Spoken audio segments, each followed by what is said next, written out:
Yo, BJ Gaddour with the BJ Gaddour podcast and Jeremy Scott here with the Jeremy Scott Fitness Podcast, a radio show. So we have the two most original names in the podcast game. Yes.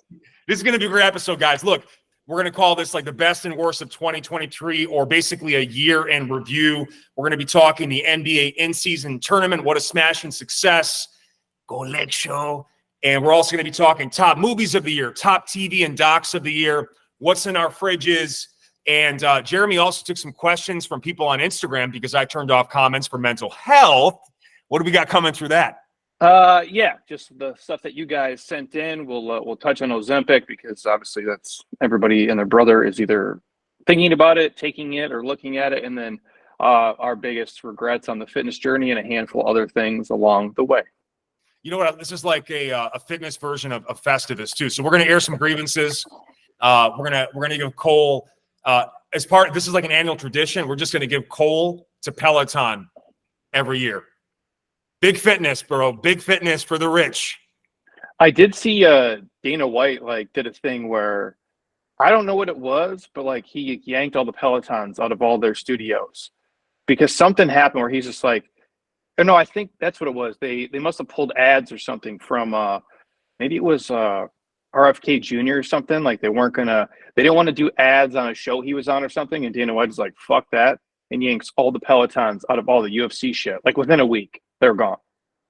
No, so you sent me that clip. He was on the Theo Von podcast, which, by the way, year in review, I saw Theo Von's stand-up. And again, the half of my family is I've come from white trash. We're both from the Midwest. So I really do like his brand of comedy. And he's one of those guys, he's able to talk about some stuff that, might cause a lot of controversy with other people or would get him canceled. But when you're really funny, when you're a naturally gifted comedian, you can talk about things that nobody else can. It's a skill. It's an art form.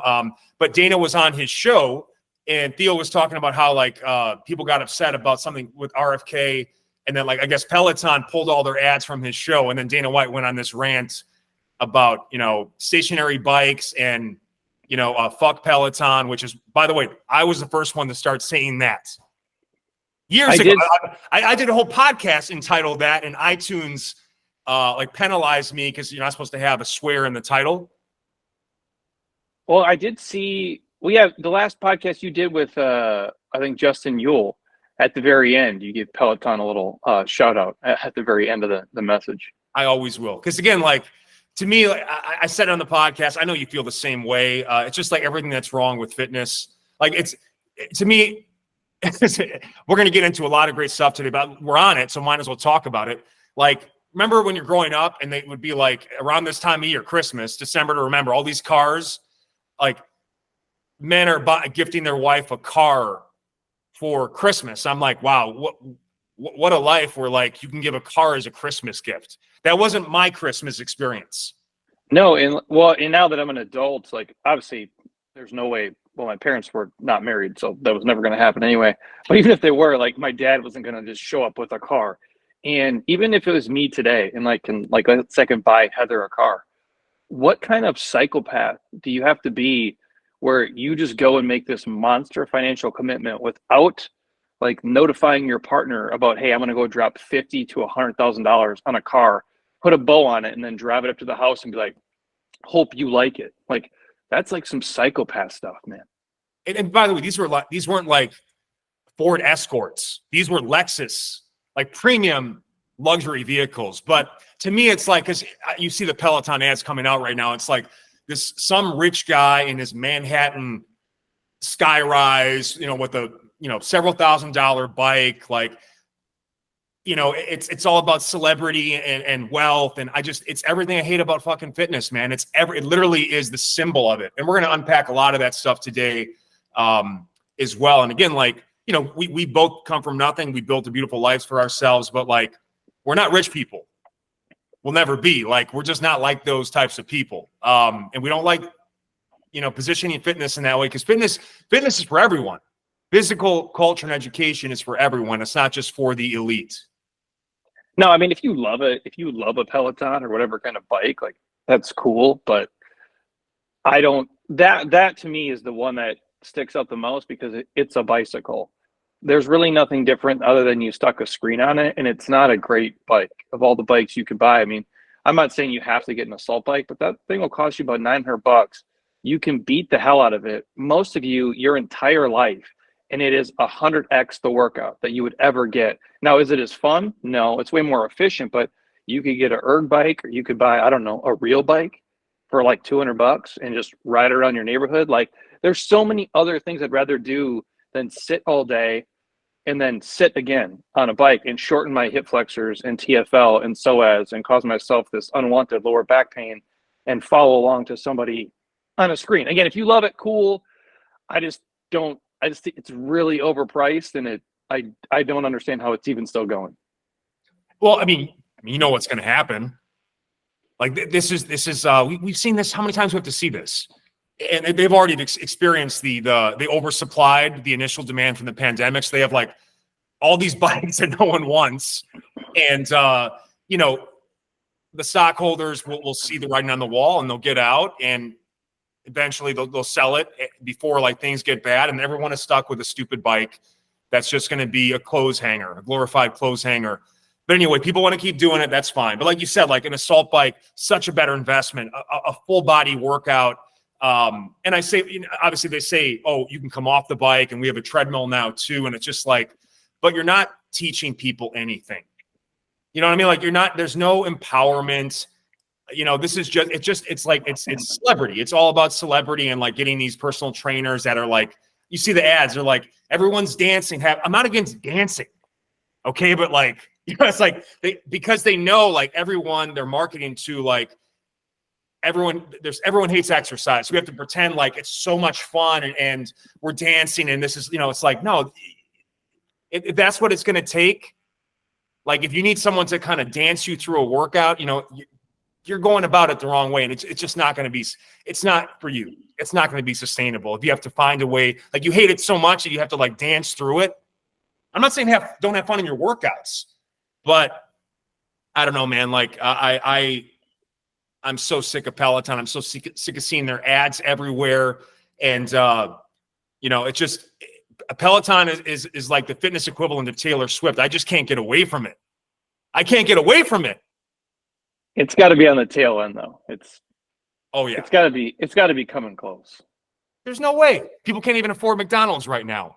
So let's start by talking about, you know, obviously we're big NBA fans, big basketball fans. We did earlier this year, we did a kind of a season preview of the NBA as well, for those who want to check that out. But wow, this tournament was something else, man. Like there's so many things that like to unpack. LeBron James doing what he did at 39, like literally running these young guys off the court. I by the way, like, and I'm joking now, but like, is he on growth hormone? Like, what's going on? Like, he turned the clock back. I haven't seen LeBron run down the court like that.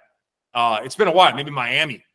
Like, he was literally just, I mean, he looked like Marshawn Lynch out there, like fullback style, just punneling people. AD had that incredible performance last night. AD is on the way. I want to talk about the brilliant marketing of the courts, the jerseys. Obviously, a lot of people hated that, but people won't stop talking about it. That got people to kind of check it out and stop and seeing what's going on. I will say that the messaging was bad. Like there was like I was watching NBA Today, and Richard Jefferson is like for 90 seconds trying to explain the in-season tournament. I'm like, this might be because I'm 41. I'm like, he lost me like 10 seconds in. All you got to say, this is March Madness in December. That's all you had to say. Win and you keep going. All right. Except now these are pros. These aren't amateurs. We're going to literally now, see the best in the world, one and done bracket style. But they tried to make this like such, and then he gets a point differential. There's a tiebreak. It's like, no, bad messaging. If you can't explain it in 3 to 5 seconds, and then the last point I'll say, I wanted to see like what are your thoughts on how to improve it. But like, I think the only thing I feel like it's truly missing is the winner of this should get a guaranteed 6th seed. They should lock in the 6th seed. Like if you know that in this tournament, if you win, you've got a guaranteed 6-seed playoff spot. Now there's still incentive that based on your record, if your record was high enough, you could climb up to the, to as high as the 1 seed. But no matter what, you've got the 6. And I mean, to me, the stakes, that's a level of stakes that could take, as competitive as it was. No one's going to, like, everyone right now is like discounting, it's the NBA gifting LeBron another championship, a fake ring, just like the fake bubble championship.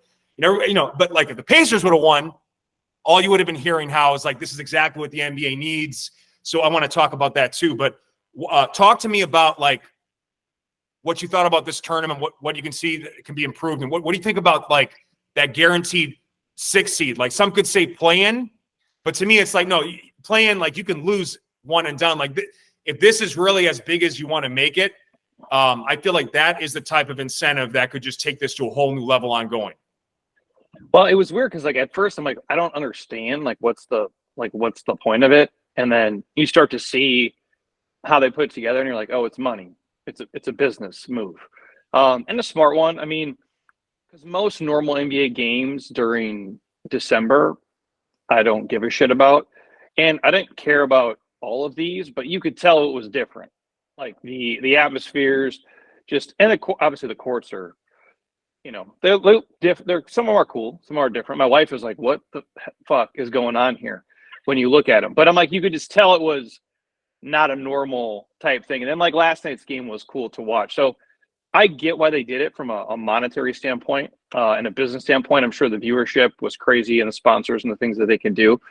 And it seemed like the players like give a shit, especially the dudes.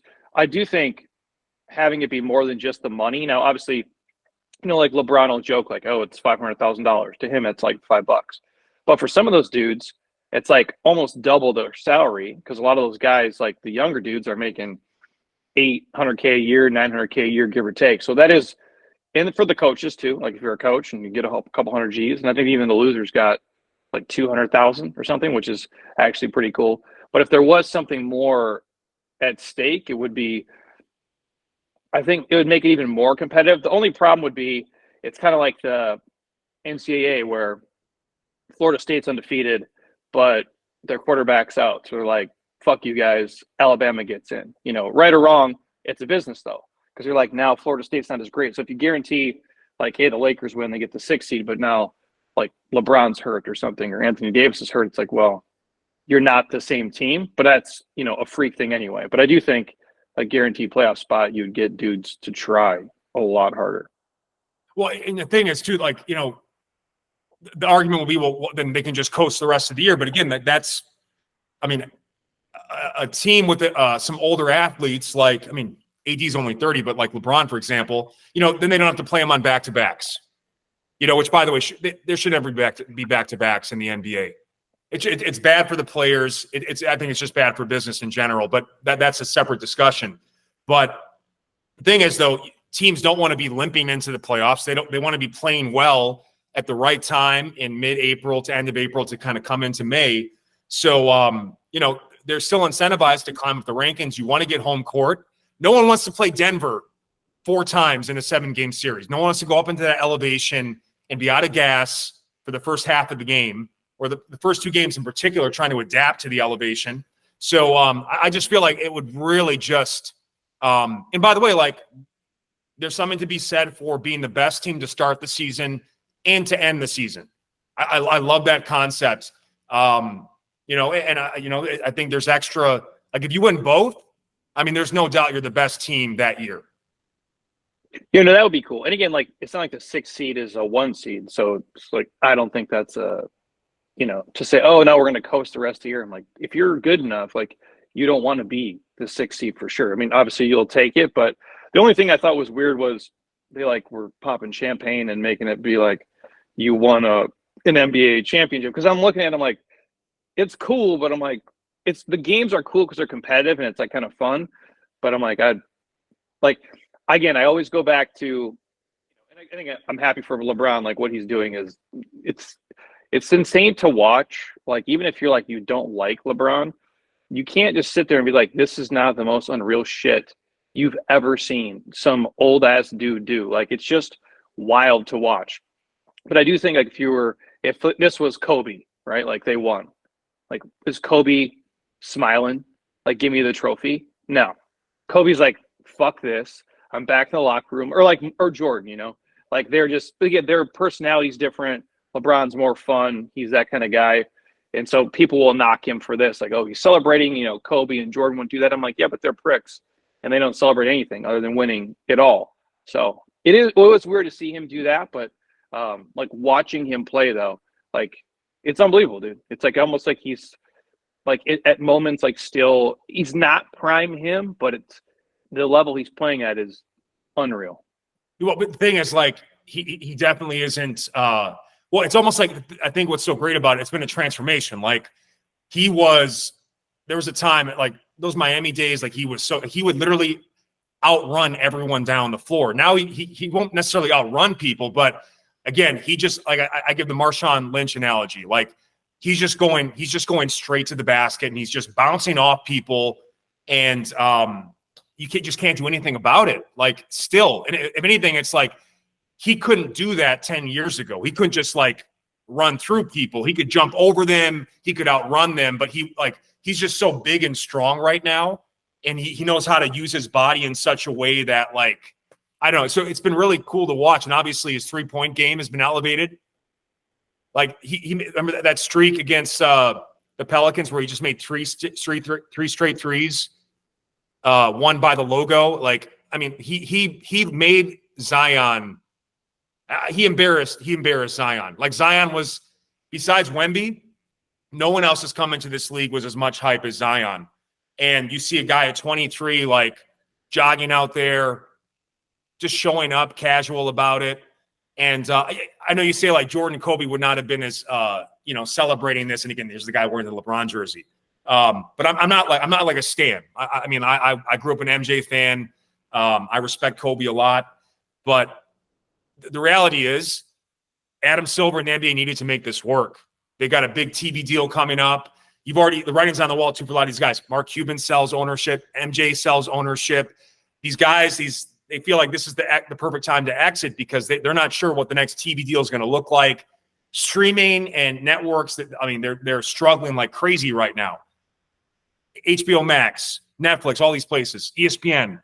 So they needed to make this work. Now, it's the same thing. Like when David Stern needed to make something work, right? They got the top players to buy in. They got MJ to buy into the dream team. Everyone else joins. So if this was like 20 years ago and David Stern wanted to make the in-season tournament work, he would have gotten Michael Jordan to buy in, and Michael Jordan is a showman. Maybe would LeBron have been celebrating as much if he didn't know like the NBA needed this to work for its future? Again, like I think a lot of it is just you hate him. He's beating your team all these years. But at some point, it's like the hate just becomes respect. To be doing this in the 21st season, averaging 3 or 4 times points per game of the closest people that have been there before, guys like Kevin Garnett, greats in the game to play at this age. It's pretty crazy. And it's also, again, as you're 40, I'm 41, like you love to see it. You love to see an old guy come and beat the shit out of these young kids. Well, and like Zion too, like not to bag on him, but like he doesn't look like he's in shape, you know, like he doesn't look like, I mean, not that he's out of shape, but he just doesn't seem like he's at his peak, you know, physical condition, and he's a younger dude in his 20s. And then you get LeBron, who's, you know, could be his dad, coming in and just like steamrolling him and everybody else. And like the LeBron thing, he's almost like the Patriots. Like, you know, people will hate the Patriots because they were just so good for so long. And then when they lose, you're like, oh, okay, cool. Like they can lose. Like LeBron basically is that. It's like this dude is, I think that Rick Carlisle said this. He was the youngest guy in the league, and now he's the oldest guy in the league. Like he's the only dude who's been like both, who's been the youngest guy and the oldest guy. And he's been awesome the whole time. Like I think the first year Kobe was in the league, he came off the bench. He averaged like 6-7 points a game. Eddie Jones is starting over him. And I think, I don't know who said this the other day. Maybe it was Stack or somebody. He's like, dude, Eddie Jones is not starting over LeBron. Like when LeBron's in 10th grade, LeBron's like going to be starting. And like, I don't know if that's true or not, but Like LeBron comes into the league at year 1 and averages over 20 points a game, and has never looked back since, which is fucking wild, man. No, man, it's crazy. And, ultimately too, like winning $500,000, like there's two guys in the Lakers. That's literally a 50% increase in their salary. Can you imagine if they came to you and me like, hey, we need you to make a DVD, and if it's really good or it's the best DVD in a competition, a workout DVD, again, whatever it is, like whatever our lame asses would do in comparison, right? Yeah. We're just former athletes that are just trying to find a way to make a living here, doing what we love. But I'm just thinking of like how much I would get up for. Like I got paid $10,000 to make Speed Shred. Okay, like now that's no joke amount of money. Like I'd still get up for something like that. But like in comparison, like knowing how much money it made, how many people it reached, $500K would have been a lot more, I think, reasonable in my opinion in terms of compensation. But can you imagine like how exciting that would be to get up for that? And again, like these guys, LeBron's a billionaire because he's not scoffing. He never scoffs at $500,000. A lot of people, when you don't have money, and I've been there when I finally started to make some money, like you have no appreciation for how to manage it.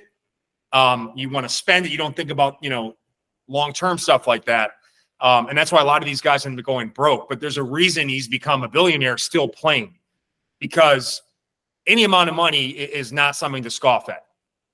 No, especially if someone came to me and said, hey, we're going to double what you make in a year.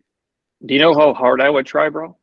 Like, even if it wasn't that, if they said, hey, man, come here tomorrow morning. If you're on time and you do your normal job, we're going to give you $5,000 for being here all day tomorrow. I'll be like, fuck yeah, dude. Like, I'll be on time. Even if it's not like this insane number, but for those dudes, jack they are.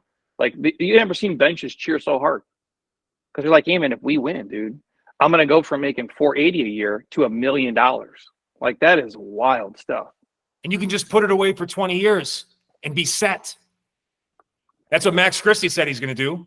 One of their young players who really, has a lot of potential, 3-and-D. He's got a nice clean shot, incredible defensive. Like, honestly, like this team, again, it's anything can happen in the finals. If anything, like the in-season tournament favors a team like the Pacers, a young team that could just shoot the lights out any given night. So I where I think the Lakers are actually better suited to a 7-game series. Because again, like when you're playing against a young team, you figure them out, and then it's just all mental. And that's where LeBron's going to figure out how to win a 7-game series if healthy. I still say, man, like he had a torn tendon in his foot last year against Denver, and that ended up being I know it was a sweep, but it was the smallest point differential I think ever in a sweep before, because those games came down to a couple shots. Couple possessions at the end of each game against who still is the best player in the game, Jokic. But Cam Reddish, bro, like honestly, I think he won't get it, but I think he has the potential to be the most improved player of the year. His defense is elite. You got a 7'1" wingspan, and you got a guy that was like the guy in college that can just focus on shutting down the best player. And then you have Vando that can come in. And it's like, to me, it's like an all-time defensive tag team. They switch out every 5 minutes, just come in. So, I don't know if they're going to be considered the championship favorites now, but obviously everything ties into LeBron and AD's health. But again, if they had a guaranteed playoff spot at 6th seed, I feel like that could make this potentially the most interesting part of the year. Because again, like just to know you have that locked in, the decisions you can make. And then, by the way, you got the trade deadlines coming up, and you've seen how your players either rise up or fall to the level of that intense, like playoff style competition. So now like what your lineups might look like, who you might want to keep or who you might need to trade. So I just feel like it's such a cool way to set the stage at the quarter point of the season. I don't know, and I know people were complaining about the courts, and again, typically it's guys our age and older that just hate anything new. But I liked all of it. I just thought it was, again, like you said, this is such a smart business decision. This is literally the lowest rating, least revenue part of the season for this business model. and they just found a way to inject so much energy, excitement, and frankly, revenue into it. And so I don't know. I take a lot from it as an entrepreneur, or just, you think about the downtimes of our business, like the summer, right? People are traveling, and what can we do to infuse a little? I know you do it all the time. A quick 28-day challenge or stuff like that. But there are a lot of lessons. I don't know. What do you take from it with how you approach things? Yeah, I mean, it's literally, we do the same thing, and we've kind of always done it to generate, whether it's revenue or just interest in getting people who typically are, if it's the NBA, right? Like, they're around the game, and I might watch a game here or there, but I wouldn't have watched a game last night. I don't think I really wouldn't. If it was just the Pacers and the Lakers were playing last night, maybe I would have turned it on, but I probably would have watched a movie or done something different. Because I'm like, I don't really care. But I'm like, well, it's the championship, and then obviously I watched the Lakers and the Pelicans, and then obviously watch, the Pacers and the Celtics. So I'm watching the stuff before. So, like, for me, every game, do I care? No, but like, it's a quote unquote tournament. So it got me to watch probably 3 or 4 extra games at least that I wouldn't have watched. And if I was to compare it to something else, like, the All-Star weekend sucks to me. As a kid, I thought they tried more. It was kind of cool to watch, because you would see dudes, like, when I'm talking like, in my opinion, the golden era. So it's like Jordan, David Robinson, Magic, Bird, even like Shaq, when Kobe and Jordan in those games, like, they would try. Like, they would actually, like, kind of play a real game for the most part. And now it's a complete shit show. Nobody plays defense at all. It's like, it's terrible to watch. And then the dunk contest has sucked, in my opinion, for the most part. Now, there's some one-off stuff, but it's not great. The three-point contest is the only thing I think that's kind of cool. But again, it really only works if the stars do it. It's like I remember watching this Larry Bird interview where he's like, yeah, I'm in the three-point contest, and I guess I'm kind of nervous because all these guys are bench players.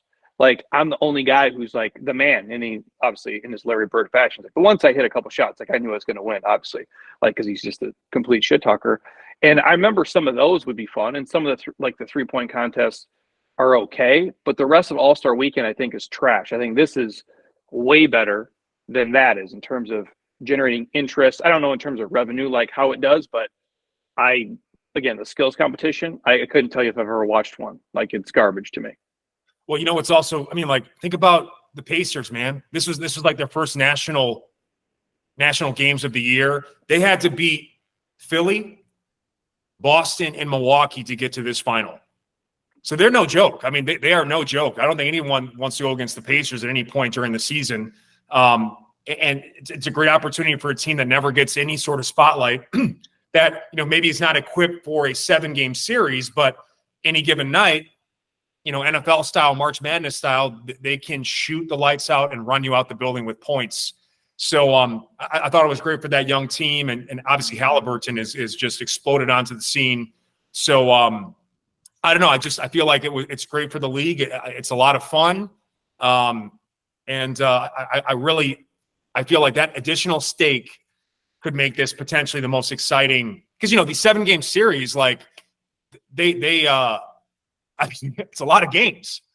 Like, it's a marathon, So I really like I loved it. And I'm excited to see, what comes from it. Do you have has it changed your mind at all about who you think is going to win the championship, or what are your thoughts there? It's tough because I try not to do the, recency bias, which Sure. most people tend to do. Like, like, we forget guys who played before, right? Like, oh, we don't talk about Iverson. Like, he just doesn't exist anymore. Like, all of a sudden, like, Kyrie's the greatest thing ever. I'm like, do you remember Allen Iverson, bro? Like, and I'm not trying to knock Kyrie, but we'll talk about, like, I think it was watching, like, Arenas talking about this. They're like, who's the harder person to guard, Kyrie or Iverson? And, like, without a hesitation, he goes, Iverson. Well, some people say Kyrie this and this. He goes, yeah, because they never guarded Iverson, bro. He goes, I'm not even talking. He goes, one guy's trying to kill you. One guy's, like, going to get buckets in, like, these fancy ways, but one guy's trying to give you 50 every single night. He goes, it's just exhausting. My point is like, we'll forget about stuff that isn't happening right now. The Lakers do look really good, but do I think they're the favorite? Like, no, I don't think they are. but they do look good, man. Like watching them makes me think they're better than I guess I thought they were. And to your point, I never would watch the Pacers. They're not on TV. I mean, we get a lot of the channels here, but honestly, even watching NBA TV, sometimes the commentating is so bad. As weird as it is, like it makes a difference. Like if it's Mike Breen doing a game, or it's, I think the other day it was somebody in Brian Scalabrine, and he's a cool dude. Like he seems fine, but some of the shit I just listen. And again, I'm an old angry man. Like some of the stuff they just say, he's like, how can Derek White, like how can they call him a role player? I'm like, dude, he is a role player. Like very few dudes are superstars and like main players. And I'm like, and I'm just listening to them like have these pauses and not talk during the plays, and like they really don't know what to say. And I'm like, yeah, man, this is not great. So like I'm picky at the games I watch, and so I'm not going to seek out a fucking Pacers game, but I'm watching like the Halliburton kid is really good. He does take some really, really bad shots, like some really awful off the dribble threes that are so far away and airballs them by a good like 2 feet. I'm like, which I give him credit, like he doesn't give a shit, which is a different skill. But to your point, like I wouldn't watch the Pacers. I wouldn't know anything about them or see them. So it does bring that. I do think the Lakers are better. But I don't, it's tough too, because like the Timberwolves have the best record. And it's like, well, that's not really, they do, but are they the best team? Like, no, I have no faith in the Timberwolves whatsoever. I mean, look, it's going to go through Denver. There's just no doubt about it. You want to win this championship, it's going to be going through Denver in the West. But I definitely think the offseason work that the Lakers put in the front office, we saw what's possible. And then the other piece of it too, you were mentioning the commentating. Did you see? So my wife accidentally recorded, instead of the ABC version of the game, she recorded the ESPN, which had basically was an unplugged Kevin Hart.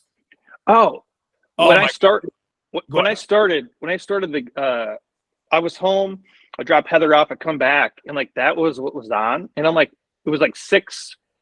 It was a little bit after 6:30 that they actually tipped it, and I'm watching. It's like Kevin Hart and his friends, and I'm like, what is this? Like I thought it was literally like that's how they were going to show the game, and I'm like, this is actually like terrible to watch. And then finally, I found that, like right at tip off, I found the real edition. But yeah, that was there's zero chance. Like I will say, like if it's football, I've watched some of the Manning cast stuff, which is actually kind of funny. Those two dudes riffing back and forth, but I don't want to watch a whole game like that. And no offense to Kevin Hart, like he's funny, but that was a terrible 5 minutes of my life. Dude, that was the worst broadcast I've ever seen. And I got put in there. By the way, the difference between the Mannings and Kevin Hart is the Mannings are football legends. They can actually speak to what's going on out there. All Kevin Hart was doing, he was just making fun of the way Anthony Davis looks, calling him bug-eyed, new Benz. I mean, like, it's like no one. It was so bad because I like to typically watch on replay so that I can cut through most of the commercials and then get live for the fourth quarter so that no updates come through on my phone that tell me what happened. So we went out to dinner quick, came back, and then I realized, oh my God, like I gotta watch this to get to the third quarter right now. So, and I never do this, but it was so bad. Even my wife, who's just she's a casual or at best in terms of, watching this stuff, but it was so bad listening to it. I couldn't follow the game. And I like to, like, I don't watch the game typically with people. It's just I love to just like completely immerse myself in it. I said, fuck it. I'm just gonna miss the first 3.5 quarters, get live, so I don't have to deal with this. And I never do that. That's how bad that was. But I know ESPN is desperate. They're struggling. They're trying to find any which way to get people to kind of stay tuned, I guess. But I guess that's something that I'd love to see thrown away, never done again, because I just could not do it. I was getting physically ill, and I have a hyper focus thing, so like it was such a distraction. I just could not. I'm watching the game, but I can't figure out what's going on because it was so bad. And again, I'm so happy for Kevin Hart's success. Okay, Kevin Hart, I'm glad you make millions. I'm glad that you're everywhere in the world, but like I just can't handle you also taking over my NBA. Okay? There's got to be some boundaries. Well, with it's like five friends too, which I didn't really. Maybe they're famous too, but I didn't know who those guys were, and I'm like, I don't understand why this is even a thing right now. All right, let's move on because if you don't like basketball, you've already left. Let's talk movies, man. I'll let you kick it off. Like any movies that really stand out this year that you want to talk about, and then I'll share some. Maybe we have some crossover. I'm sure we do because I know Oppenheimer is going to come up.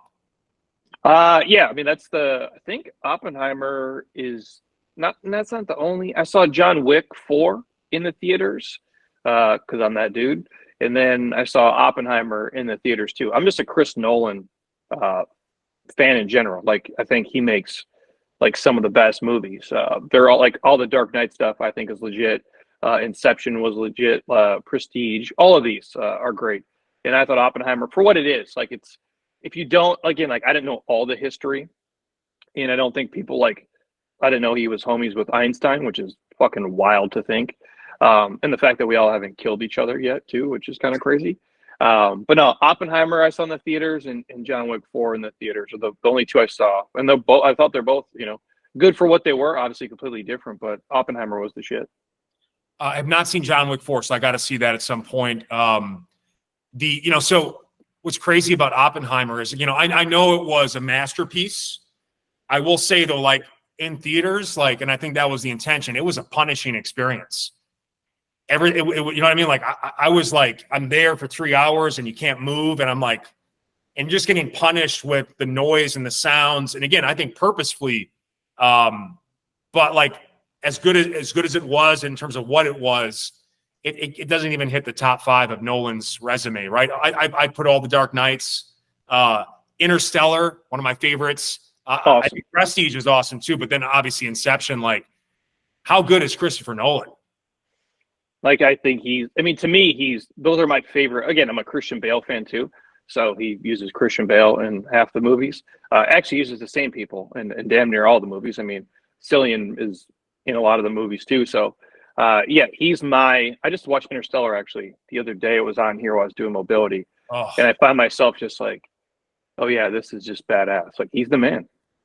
Oh no, that movie, I think I've seen that at least 5 times now. And every time I see it, I just have a bigger appreciation for it. I mean, he really great movies. And again, I think I got to see Oppenheimer again when it comes out at home. Because I'm at the point now, man, it's like, I don't mind a 3-hour movie, but again, I want to be in my Normatex with my legs elevated. I want to be able to take a bathroom break. I want to be able to have my own food. I do believe that we are in a post movie theater era officially. Because again, for guys like you and I, if you have these types of amenities at home, you got to really incentivize me to come to the theater. And again, I went out and supported the whole Barbenheimer, right? So I went to see Barbie with my wife, and then we also saw Oppenheimer on the same weekend. Barbie was huge too, by the way. And again, shout out to Ryan Gosling. You got to give that guy credit, man. He takes his fitness seriously. Funny guy. He's been pretty prolific. And I thought Barbie was pretty entertaining. Again, it's obviously not a bro film, okay, but you gotta support what the ladies like to watch too. So it was entertaining for sure. Yeah, I didn't see Barbie. Of course you didn't obviously.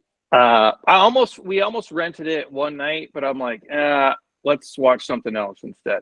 We try to do stuff together when we can, but that's more of a the other day I watched I had a lady here, she kept telling me to watch Violent Christmas, which it's terrible, for one.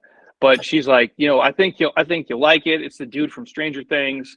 He's the main character. John Leguizamo's in it. It's just really bad. And Santa Claus kills a bunch of people and shit. And they do some parts from Home Alone. But I know if there's a chance for me to watch this awful thing, or at least try to, it has to be solo, because it's Heather's not going to sit through that for more than 5 minutes. Nor would I for a Hallmark movie. I'm sure Barbie's decent, and maybe one time we'll watch it, but she hasn't forced me into it yet. Well, there's actually a good amount of bro humor in it. I don't want to spoil anything, but there's a good amount of stuff I think you'll laugh at, just in terms of just just a critique on men in general that I think you can appreciate. Again, like I think a lot of the reaction was, you know, oh, this is hypercritical of men and the patriarchy. Again, it's like, it's a fucking movie. Calm down. It's a movie, and actually, it's really a comedy. So, you know, there's a couple other movies that really stood out to me. So this is an interesting one, and I discounted it at first because it just kind of seemed like a teen movie, which it is. But it's called Freaky with Vince Vaughn. It's on Freebie right now, another one of these apps. But basically, Vince Vaughn is like this psycho serial killer, and there's no spoiler alert here. You see this in the preview. And when he's trying to kill this girl, they switch bodies, and then the serial killer is now in a teenage body, and then the teenage girl is in Vince Vaughn's body. And Vince Vaughn, man, like that's what I'm saying. Like, too, if you're weary of trying the movie, let's give Vince Vaughn a little bit of credit. I mean, who's been funnier the last 20 years than Vince Vaughn? Can you name someone? I mean, he's been in some Will Ferrell and him, but they're in a lot of the same, like they're in some bangers, dude. Like Will, because like, again, we're going through, like, obviously Elf was on the other day, and then we had shit playing in here, like Old School's playing in here, Step Brothers is playing in here, and I'm like, okay. But then you go like the Vince Vaughn is in like a handful of those, and like Wedding Crashers and Couples Retreat. And like you go down the list, like the dude has made some bangers, dude. Four Christmases, that's a good one. Oh, it's a great movie. Yeah, right. I mean, so if anything, like I think we do this too often now. Like, show some respect. Show up for Vince Vaughn. Watch this movie because the ratings are off the charts. People that watch it, but it was one of those movies that, you know, people. I think people slept on. We just saw it like this week, and Vince Vaughn is so funny. Like the mannerisms he takes on to be like a teenage girl, and it's not, and it is like over the top gruesome at moments. So I guess it's not a family movie, but like, I guess it depends on the family. Like my family would have really enjoyed watching this growing up. But I had a strange family, a little bit dysfunctional. So maybe that speaks to the problem. Did you see Super Mario Brothers? That I didn't see. Did you? Yeah, it's like if you're a Nintendo kid, like if you grew up on Nintendo, all the stuff matches. Like everything from the games, they did a good job matching it to the movies. Like all the audio stuff is all the same stuff like from the game. And for what it is, like it's a pretty good story, or however you would do Mario Brothers. Obviously better than I think it was John Leguizamo that did like when they were like real people. They did like Mario Brothers back in the day where they dressed up in fucking costumes. Yeah. Like this is a much better version of that. Okay, so I'm going to check out John Wick 4. I'm also going to check out the Mario Brothers. There's two movies that you guys have to check out if you haven't seen. So one is Speak No Evil. And this was one of the, like, I'll kind of set, again, without any spoilers. And I will say too, like, if you have kids or you're really triggered, this is probably not the movie for you. But again, you know, my wife is heavy into like psychological and horror with her podcast, Twisted Mirror. So we're always watching these types of things, you know, just to kind of see what's out there and, you know, getting ideas and inspiration. But essentially, a couple with kids is targeted by another couple. And what kind of happens is the most intense, like, psychological warfare I've ever seen implemented on another, like, from one couple to another. Dude, it was mind blowing. Like this movie shook me up. Like this is not for everyone, but I think if you like to be like put in that type of situation where like you're seeing the true evil nature that humanity is capable of, this movie is that. It does have subtitles, which I know is a real turnoff to a lot of people, but I think a lot of people also discount some of these international films because of that. Like we don't want to just be the ugly American that's unwilling to watch, you know, content only in our native tongue. I've been there, like, but I've been opened up to some awesome movies the last couple of years by just getting over that. And by the way, you do get over it quick after like the first 5 or 10 minutes anyway. But Speak No Evil, like, got to check that one out. And the last one I'll say, it just came on Netflix this week. Leave the World Behind. I watched it. You saw it too? Yeah, on Saturday maybe. I had put it on. I'm like, Heather's sister's in town, so I'm like, I have a little more free time than normal. And I'm like, I don't think she's gonna watch this. It was long though, like a way bigger investment than I thought. It was long, but what were your thoughts? I mean, the end. I don't want to spoil anything. Like the ending wasn't my favorite, for sure. I like movies like that. Like I don't want to talk TV shows too. I have not finished The Last of Us. Like I've seen some of the episodes of that series. Like I like that type of shit. Um, it was cool. It was all right. It was just there's shit I thought could have been better. But like I watched it, like obviously, and I didn't think it was terrible. Like parts of it were really good. You probably could have done some stuff different. I don't know how you again with a movie that's not like it's like a series. Like to me, that movie could have been an entire series of how things would have played out. Is what I would have liked to see, I guess. I mean, that's a fair assessment. Again, for me, because again, I wasn't expecting much because it was a Netflix movie. Because again, the trend has been like really lazy production lately for especially like the movies that are made like as originals through these streaming platforms. But what I loved about it was just the like some classic cinematography, like some of the shots, man, some of those sweeping shots that are like one shot going from like towards the end when they flash towards the city and come back to the house. I pay attention to that stuff because again, I've been both behind and in front of the camera, and I know when I'm on a shoot where like I'm not really dealing with professionals here. This is just like a paycheck type of deal, which a lot of these like originals on these streaming platforms is. But I thought the soundtrack and the music was incredible. Great cast, Oh, great dude. cast of characters, and the tension. There was just a lot of tension. Like you said, it was long, but I think they did a really good job of building the tension. And I'm also fascinated by these like apocalyptic type things. And again, without spoiling anything, one thing I really took from it is like, God, if the internet like went out, like we'd be so fucked. Like how do you and I make money without the internet? I know you have a gym, but like me in particular, bro, like within a couple days, like I'm going to be selling copies of my book on the streets.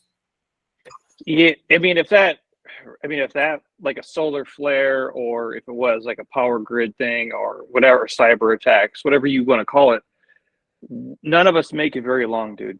Like I just, again, I'm not trying to be like super depressing on here. It's like you theorize like, oh, I would, do this and this. I go, it would be complete fucking anarchy and complete chaos with everybody. And you watch during the pandemic, dude, people like, again, the psychological of like, we're going to just grab the toilet paper because we see the shelf getting empty. It's not there. We need to hoard it. Now, if it was like the old taco seasoning packets, you're not going to do that because you won't notice it. But just the visually seeing things happen around you. So yeah, if you didn't have the internet, I mean, most people can't do anything. Like, especially if you're like, again, not to go crazy, but like your cars, some of these vehicles are controlled. Like where we live, they have these, it's called Waymo. I don't know if you guys have them there. They're the cars, they drive themselves. Nobody drives these cars around here. They're picking people up and taking them places, and there's no fucking drivers. There's none. And sometimes they fuck up and like turn into oncoming traffic and do weird shit. Like that's a real thing. But those are controlled by a computer somewhere and somebody. And now if your signal goes down or whatever, I'm like, what happens to those people in those cars? And where do those cars go? Like it would go sideways real fast if we don't have our infrastructure set up. Dude, like this is why, again, I think you have to have, I joke about us being, I shared something recently about just my experiences with like AI. I find AI to be just so hilarious at this stage, in terms of like, its attempts to design some of the stuff that it creates. But we are literally living in the times that as growing up in like the 80s and 90s, like movies were trying to predict like what would happen with AI and tech and in the future. And like we're literally living in the times that movies like The Terminator and that we're like trying to predict. So it's a special time to be alive, good, bad, and ugly. We're living in it. Like this is the beginning of whatever it's going to be, and all I know is it's going to happen really fast. The next 3 to 5 years are going to determine, I think, the future of mankind in a lot of ways. Yeah, so if you like that type of stuff, like Leave the World Behind is probably a good movie. Well, it's good for you to see and watch, and just not to be like fatalistic, but just how thin the layer is that we live behind in the world and everything that goes on. And yeah, to your point, the AI shit, I don't know. That's what people ask me, like, what are you going to do in next year or 3 years or 5 years? I'm like, I don't know, dude. I don't know what to tell you because I've never seen anything move this fast at this pace. Like when I'm in college, you have a Nokia phone with T9 Word and Snake on it, and you don't really call anybody because it costs money, and you sure as fuck don't text anyone. Now you have these phones that are like super computers essentially, and everybody and their brother has one. And now you're going to have, again, I say there are cars here that drive around and nobody's in them, and they pick you up like an Uber. That has been happening here for a long time, and there's no one in them. Like, how long until that's all that there is? Is it a year? Is it 2 years? And then people don't drive Uber anymore? I mean, some people do. I don't know. They'll figure out how to do Uber Eats or all the other things, but it's definitely like a disruptor for sure. And I think obviously there's some good things from it that will happen, but we are not like mentally prepared or like equipped for the disruption that is going to take place. And I hope a lot of it's good, but the person in me feels like a lot of it's going to be not so great either. Hold on to your titties. That's all I'm going to say. Uncle Baby, like, again, after watching that movie too, Uncle Baby Biscuits is like, you know what? I gotta learn some more man shit, like how to make a fire. Like I'm gonna go into my survivalist mode. And again, like I'm joking a little bit at the same time too. Like you got to also respect the awesome power of technology. And again, like one of the things that freaked me out is, I read an article. I don't know if you're seeing on top of the whole open AI thing with the CEO and stuff like that, but essentially what I took from this article is up until this point, everything with AI has been binary, like 0-1, like, yes or no. But part of the big concern that happened in this recent controversy they had was the AI like demonstrated a level of thinking and improvisation and autonomy that they didn't know was nearly possible at this point, at this stage.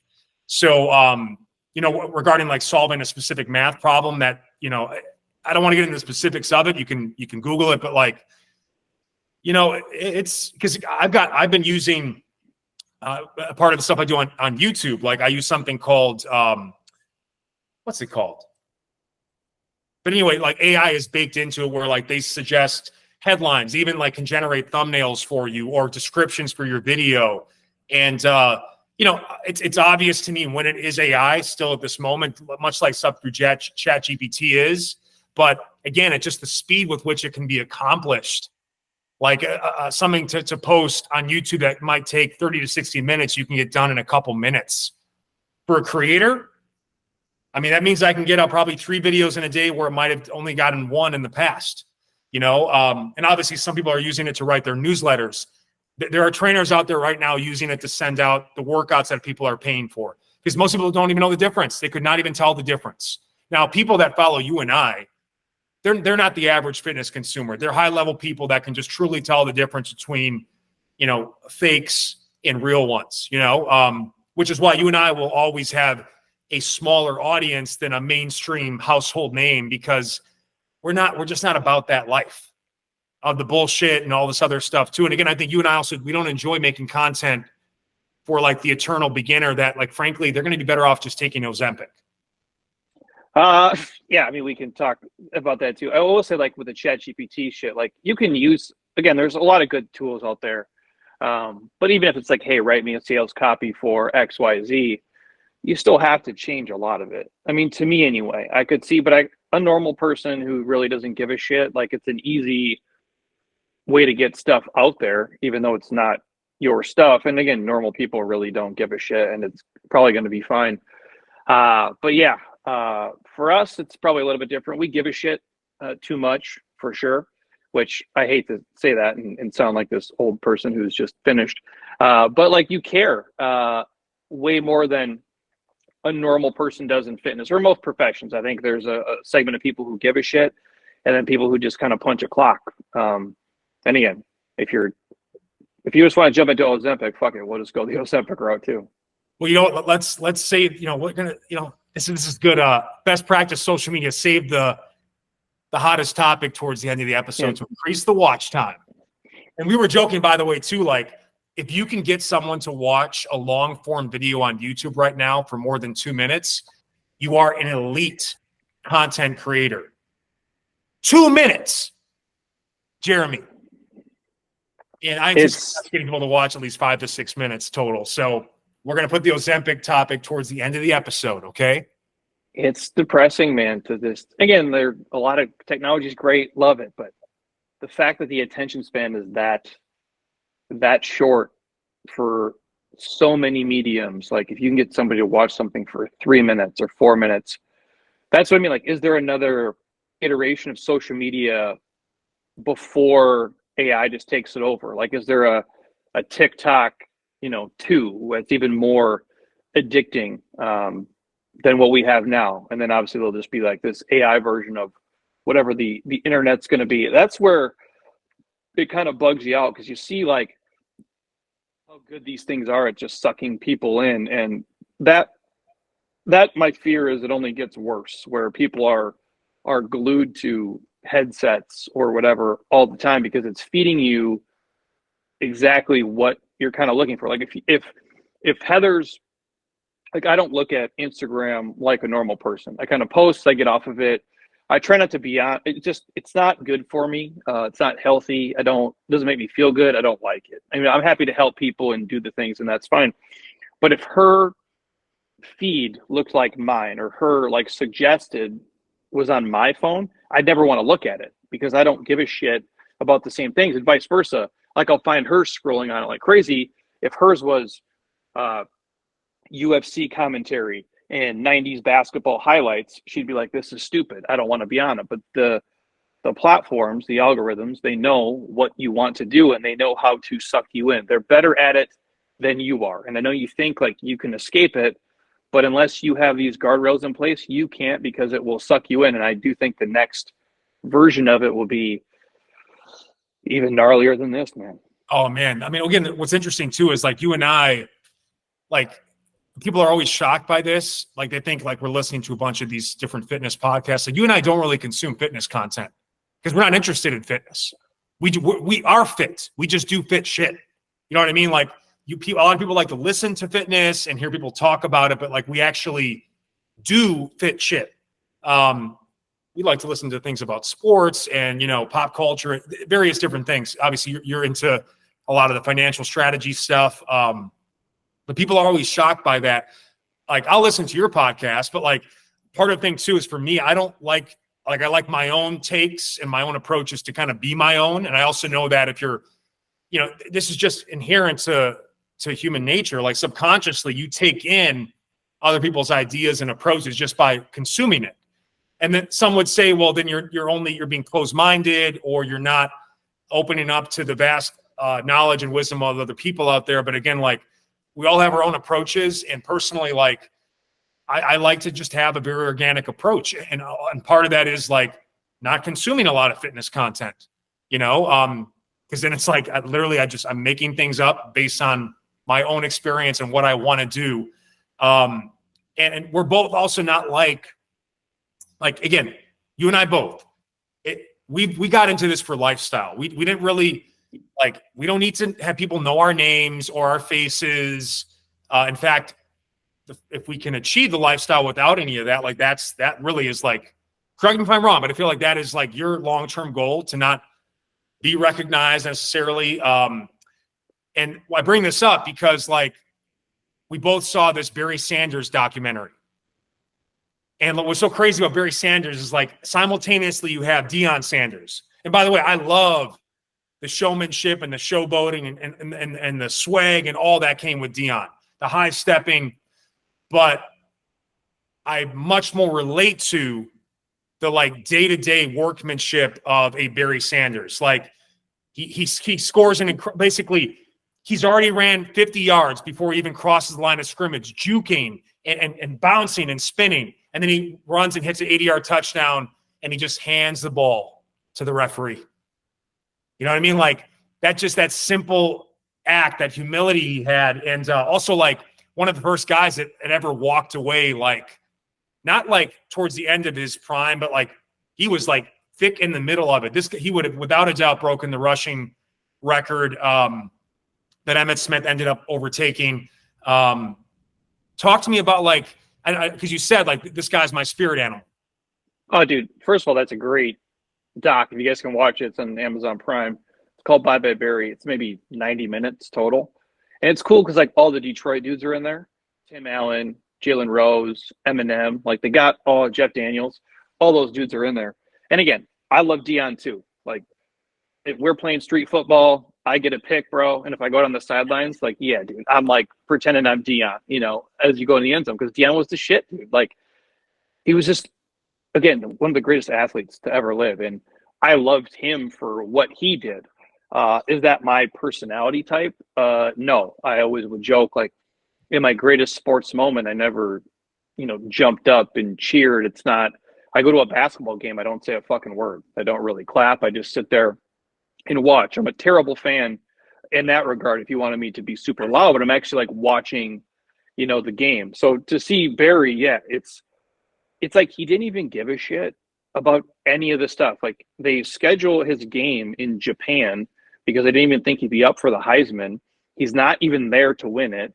They announce he wins, and basically no expression changes on his face. It's like it didn't matter. He'd leave these trophies that he wins, like, around people's houses. He'd do the most wild shit. Again, easily would have became the rushing champion. Like, he's prime him.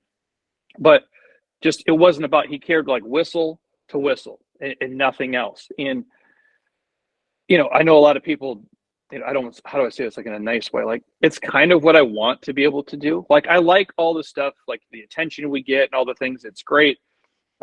Especially for us, like, we run a business physical, and there's like, hey, are you going to have a Christmas party and do this and this and this? It's like, dude, we give so much already to everybody all the time, digitally and in person. It's like, it's a lot to do more than once the whistle's gone. Like, I wouldn't, if I was an athlete, like, I wouldn't want to do all the media promotional tours and stuff. I'm like, I understand it's like the guys who do for fights, right? Like UFC or boxing, they go on these huge promo tours. They got to do all this media. Same thing for movies.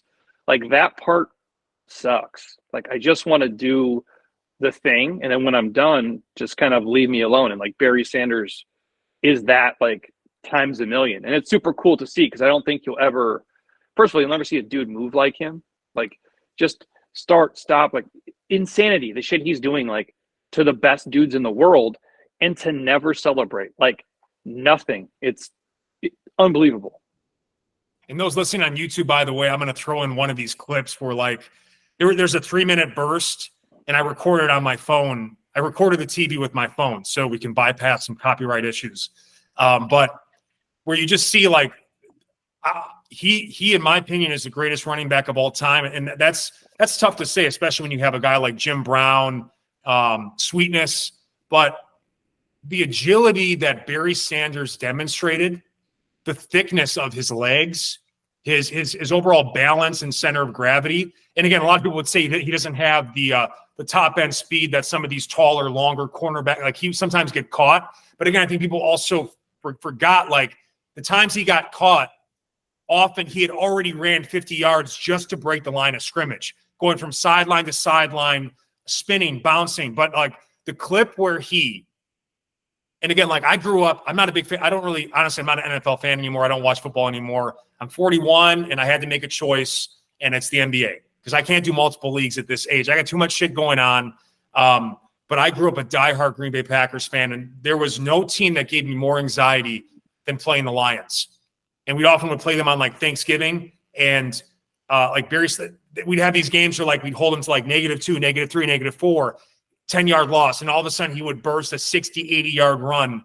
But the move he put on Reggie White, where he basically, like, the minister of defense, like one of the all-time defensive players, like, you put Reggie White, Lawrence Taylor, like, I really can't even think of a third off the top of my head right now in terms of like all-time D linemen. Some people might throw in a guy like Warren Sapp at nose.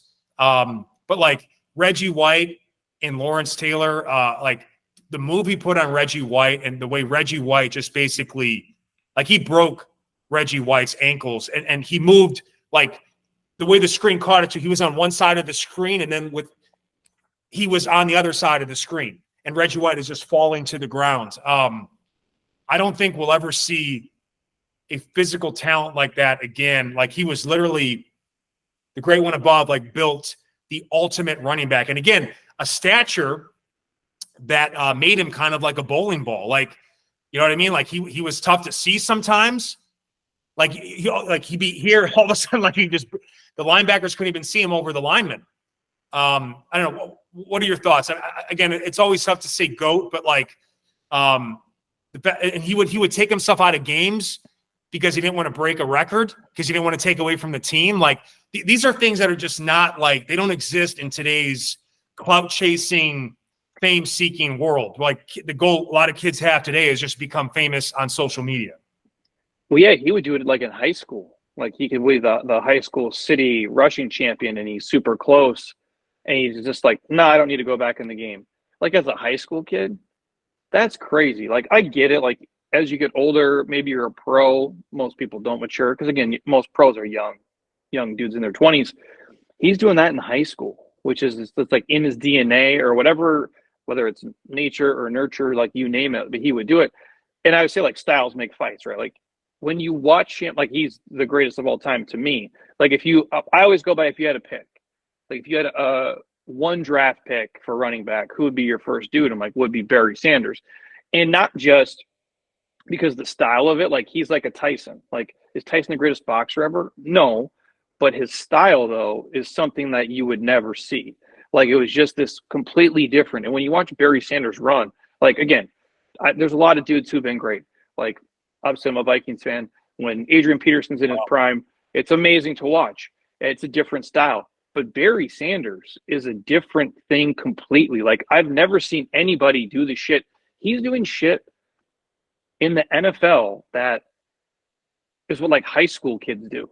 Like if you're the best high school dude, you can run around in the backfield and make dudes miss and stuff and turn nothing into something and score just because you're more athletic or quicker and shiftier than everybody else. He's doing that in the league. Like that is, I've never seen that before, and I don't think anybody will ever see it again. So if you didn't watch him as a kid or you're younger, it's just a great documentary in general, but just to see some of those highlights, you forget like, oh yeah, he was built different. And by the way, like obviously as meatheads, fitness pros, like the lower body development, like he may have had the best legs of all time. I mean, like this dude would rep out 600-pound back squats. I mean, like if you look at his legs, and again, he was rarely injured. That's running back in the NFL is like the worst thing you can ever do for your body. You're getting 20 car-like collisions a game, and guys are going at your knees, your ankles. You're getting hit by guys that are 250 or 300 pounds that can run a 4.5 40. So, I mean, he really just had like a resilience to his body, and again, like some all-time legs. Like Barry Sanders could have been whatever he wanted to be athletically, just like a LeBron James, a Michael Jordan, honestly, a Mike Tyson. I mean, they could have been whatever they wanted to be. Obviously, there was something they were best suited for, like all these guys. But I mean, can you imagine LeBron James at tight end? Well, they're the freak of freaks, right? I always say they were never going to work at Wells Fargo. 100%. Like they had a path that was going to happen for them no matter what. I mean, I'm not saying they didn't work super hard because they all do, but it's like when that mix of like freak show meets work ethic, and then you find the shit that you like that's who those dudes become. And yeah, for Barry too, even some of the clips they'll show in the movie, like he's shredded. Like he'll be in the locker room, he's just there, like he's dense, he's thick, he's shredded, super athletic and durable as hell, man. Just it's a good watch for sure. Oh, absolutely. And to that next point too, on the documentary tip, did you see Arnold on Netflix? Yeah, that's good. I thought it was pretty good too. Like, what were your biggest takeaways? Like, obviously there's this scene where he's like training in his gym with no sound, no music, and he's just on the chalkboard, just like knocking off sets. And which obviously goes through him as an athlete. I think it was athlete, actor, activist. Like, this guy's had three lives in one. What were some of your biggest takeaways? And by the way, it's on Netflix. I highly recommend it if you grew up during the 80s, 90s. There are a lot of good insights. And, also you get a lot of wisdom from this guy, some of the mistakes he's made. But I got to get your reaction, especially like some of that training footage where they're just like talking about what he was doing, like the volume, like 100 sets of workouts. Yeah, I always wonder, like, is it real? Like, how much do they exaggerate it all? Like, is it completely legit? I mean, and for him, it probably was. I always say this about him in general, like his life, like regardless of, obviously he's made mistakes like we all have, and we all do stupid shit. But this dude comes to America, becomes, what is he, 7-time Mr. Olympia? Which if you win Mr. Olympia, again, what it is now versus what it was, I think is a different thing, but it still is the most prestigious title in all of bodybuilding. And he not only won that multiple times, becomes the most famous bodybuilder of all time. I don't think that's even arguable. He's the most recognized one of it. He's essentially the guy who, he's not the first, but he is the godfather of it, in my opinion. If you think of that, like, he's who you think of. Then he becomes the most famous action movie star, probably of all time. You can go down the list, especially, but he made it like, oh, you're an action movie star. Like, he is at the top, like just making bangers on top of bangers.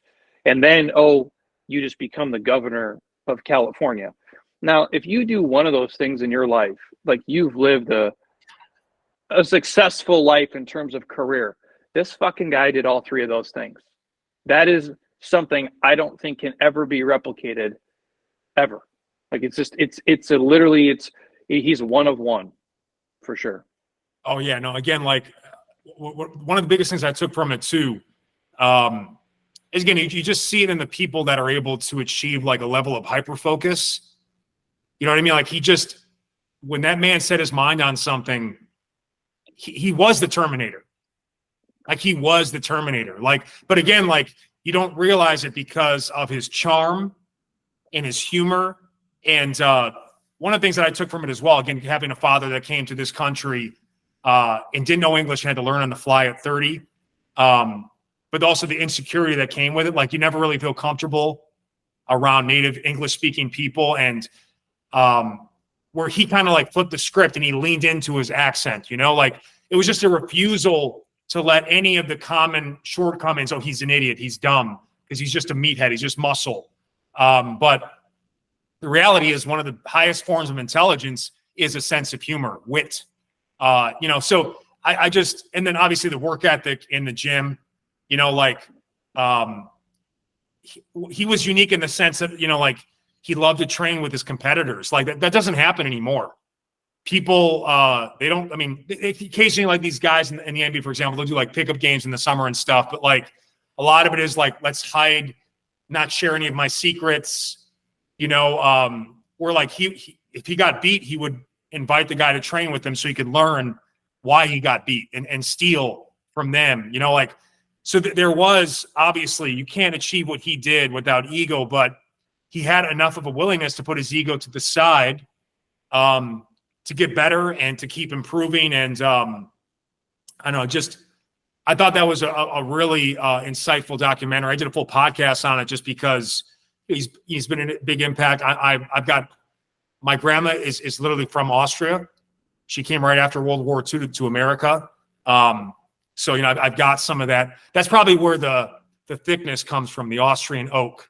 Austrians, like, it's schnitzel, it's stroganoff, like, it's thick, creamy foods. Like, you just become big and strong as fuck if you eat Austrian cuisine. It's just big stock. Even the women are like 5'10", built like trees. But I just took a lot from it. Again, also, like, his big rival was Sly. And did you see the Sly documentary? I haven't seen it yet. Is it good? So it's only one episode, or it's not a 3-part series like Arnold. And it was different than I was expecting. He spends a lot of time talking about his early life and like trying to break into acting, but a lot of the same things, like they thought he was only capable of playing like a thug. And he was discounted in terms of his writing ability and, being successful at Rocky and Rambo. Like he had a hard time diversifying and doing different things. One thing, so there's one thing he said in it, again, you got to watch it just because you and I both grew up on the Rockies. One of my favorite lines you ever said was, I know we said this before in a different episode, but it was getting ready for like a Men's Health thing. I think it was Meta-Shred Extreme. And you asked me, do I need to be like, Rambo shredded or Rocky 4 shredded? And I knew exactly what you meant. I forget the exact quote, but these movies like defined us. Yes. But you got to watch it. And one thing that I was not disappointed, but I don't know if I agree with that. He said the first 40 years of your life is addition, and then every year after that is subtraction. And I think that's unique to his experience, whereby he had all this success. He was living under the radar for so long, and all of a sudden Rocky hits, and then he is like one of the biggest stars in the world, but then was unable to recapture that moment for the rest of his career, which again happens to almost anyone who does. You can't make multiple thrillers or multiple bads. It's at some point you got to leave, or you're doing the best you can. Maybe it wasn't as good as it was in the past. I don't know, but that was kind of depressing to hear. And maybe that was his personal experience. I don't know. I hope it's the opposite, because I'm actually looking forward to hopefully the next 40 years if I'm blessed to be here. But I know what he meant. But, again, I think there's been a sadness to the last 10 to 20 years or so, I think, because he's been chasing the past. Does that make sense? Yeah, it's like if you ever listen to NBA guys talk about when they're done. I think I've heard Ben Gordon talk about it. Even Nick Young talks about it.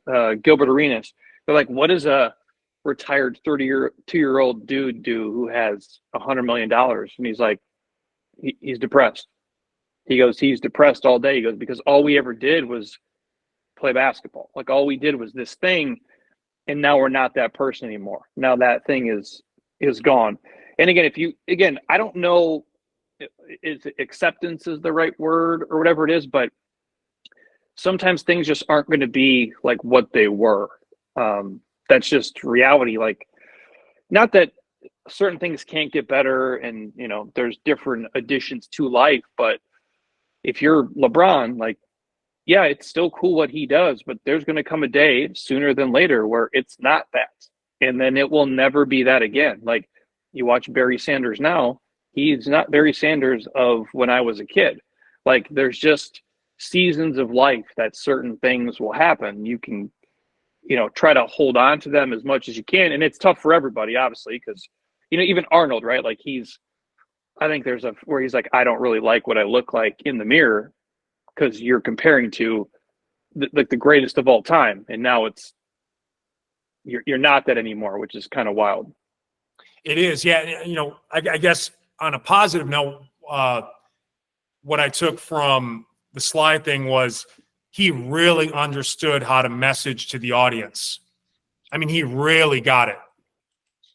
So, that's, I think you'll, again, it isn't as good as the Arnold documentary for lots of reasons, but you do get a real insight into the mind of this guy who, most people would be lucky to have a single franchise, but he had two.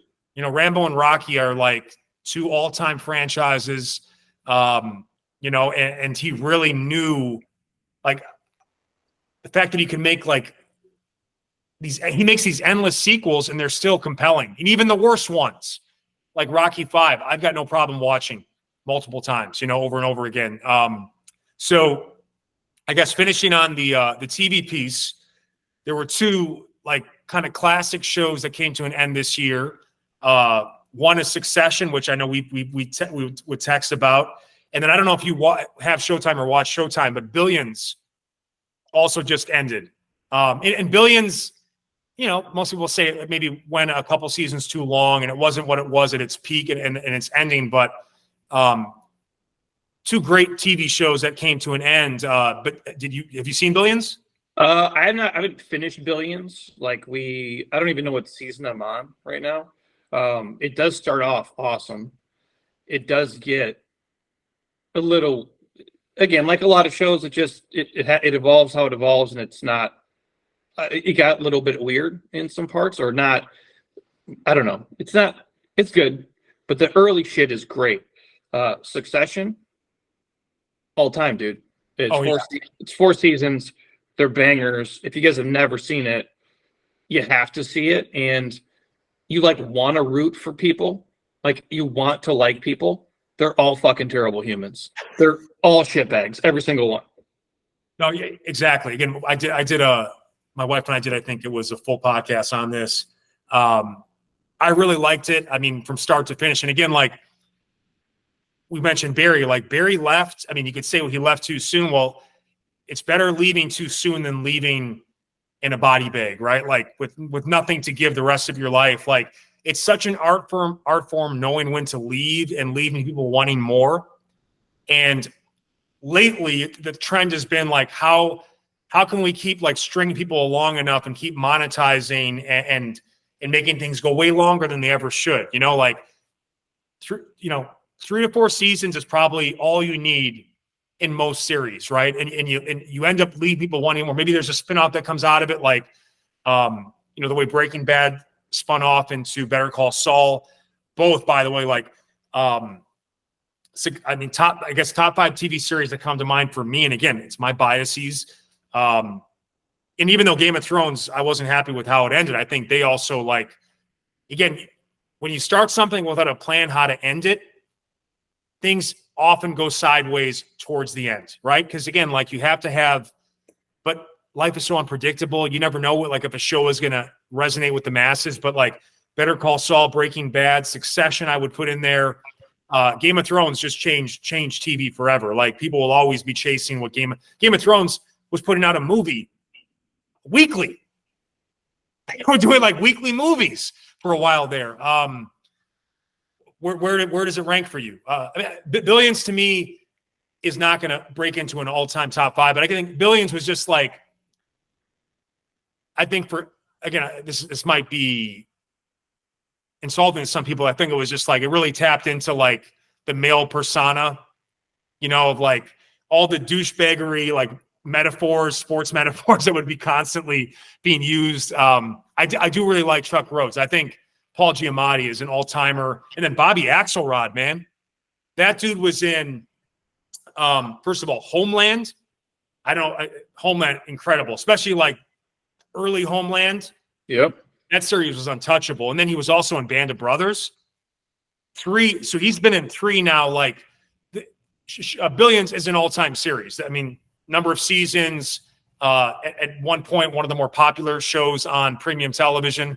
What are your thoughts? Like, how would you rank some of that stuff? Succession's up there for sure. Billions is great too. The early stuff is amazing. Again, it changes a little bit for me as it goes, but if you've never seen Succession, like I would watch it for sure. All time stuff, like and again, obviously Breaking Bad for me is all time.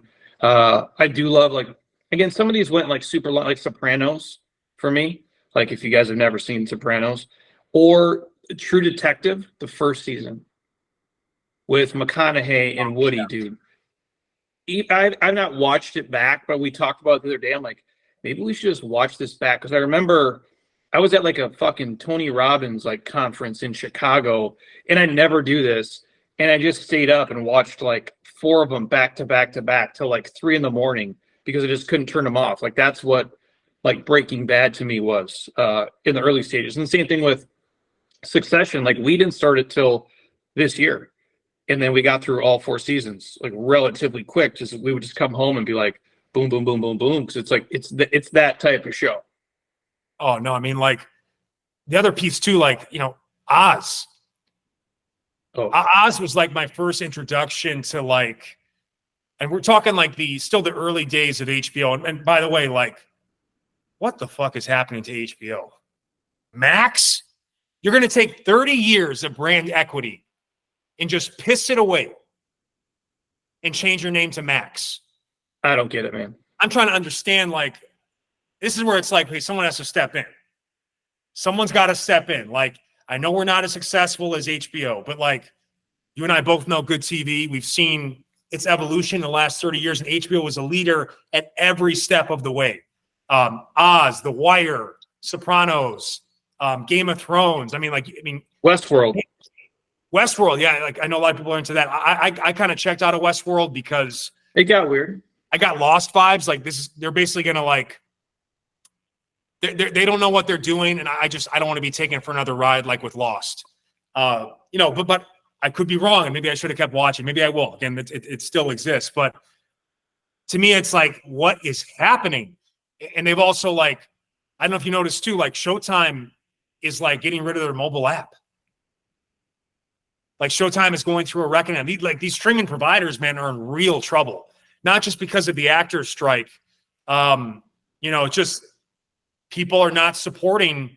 We talk about this all the time. Like, people are not supporting good content anymore. They're just there's going to be a reckoning for all the freeloading that's been going on. Period. Well, it's weird to see, like, there's so many. I don't know where it goes, but there's so many streaming apps. There's so much content. There's so many movies. There's so much video. They can't all make it. It's like when you look at, like even like network news now, those shows aren't doing the numbers that they used to do. They do worse than a lot of podcasts. They do worse than a lot of YouTube channels like that.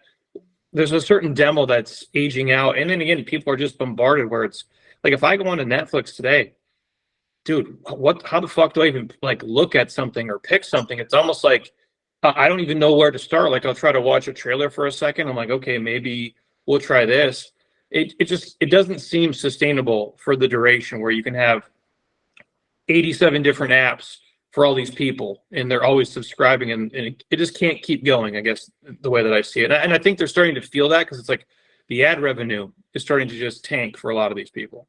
Well, and then, thank God these actors finally got like some rights for their streaming, but that's also going to be affecting now their bottom lines because they were pocketing a lot of what will now be royalties towards, because after these negotiations and regarding, streaming rights, AI rights, all this stuff that, by the way, like guys like you and I, like you're going to wake up one day, Jeremy, and then all of a sudden you're going to turn something on and you're going to see AI Jeremy Scott saying, like leading a workout. It's going to happen.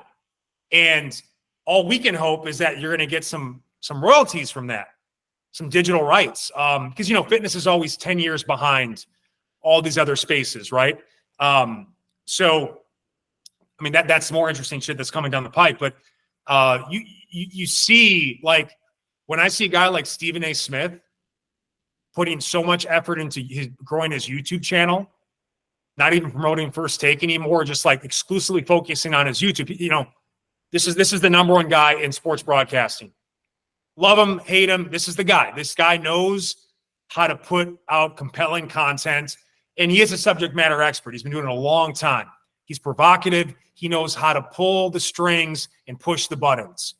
And even the sample of the Pat McAfee show, right? Like, that was a YouTube show that ESPN's like, we got to get this on ESPN. But I'm certain at one point he's going to be like, you know what? I'm just going to go back to YouTube. Because, why would he want to be in a room where people are telling him what to say?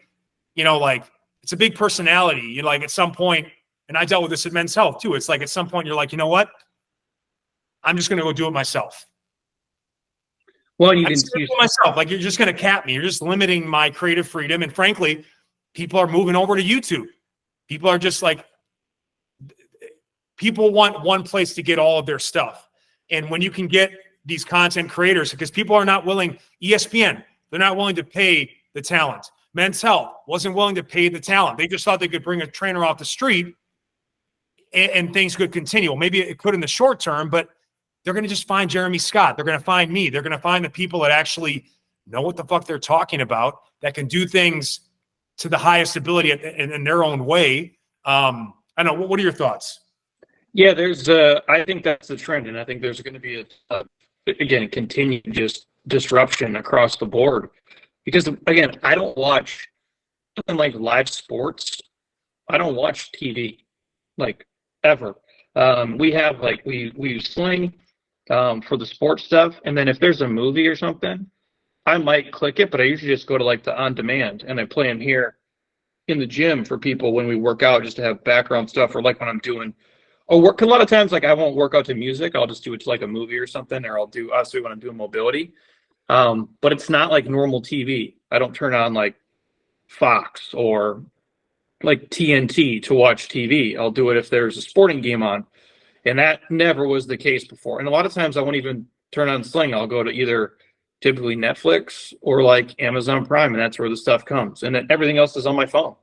And it's just weird to see these dudes who historically, but again, it used to matter. Like if you were on like Johnny Carson, like back in the day, and you got on Johnny Carson, and you were an actor or a comedian, right? Now fucking 20 million people see you, you're selling out shows. And all of a sudden now, like, I couldn't tell you, dude, if it's the Late Show or the Late Show. I don't know who the fuck is on it, who does it. I don't know who goes on it. I don't even know who watches it or why you would. And that is a huge shift. And those shows have to completely just be eating shit. Or I'm using comedy as an example, but like Comedy Central used to be a thing. Maybe it still is. I don't know. But I haven't seen that shit in forever. MTV, like we watched a show, it's called Bass Reeves. It's a playoff of like this 1883, which is a playoff of Yellowstone. It's kind of this Western story of the guy. It's cool to watch. And it's like it's happening right now. But every time it's on Paramount Plus. Again, another fucking app. But it will show like this MTV logo, because apparently MTV is like part of Paramount Plus. I don't even know. But who even watches, what is MTV anymore?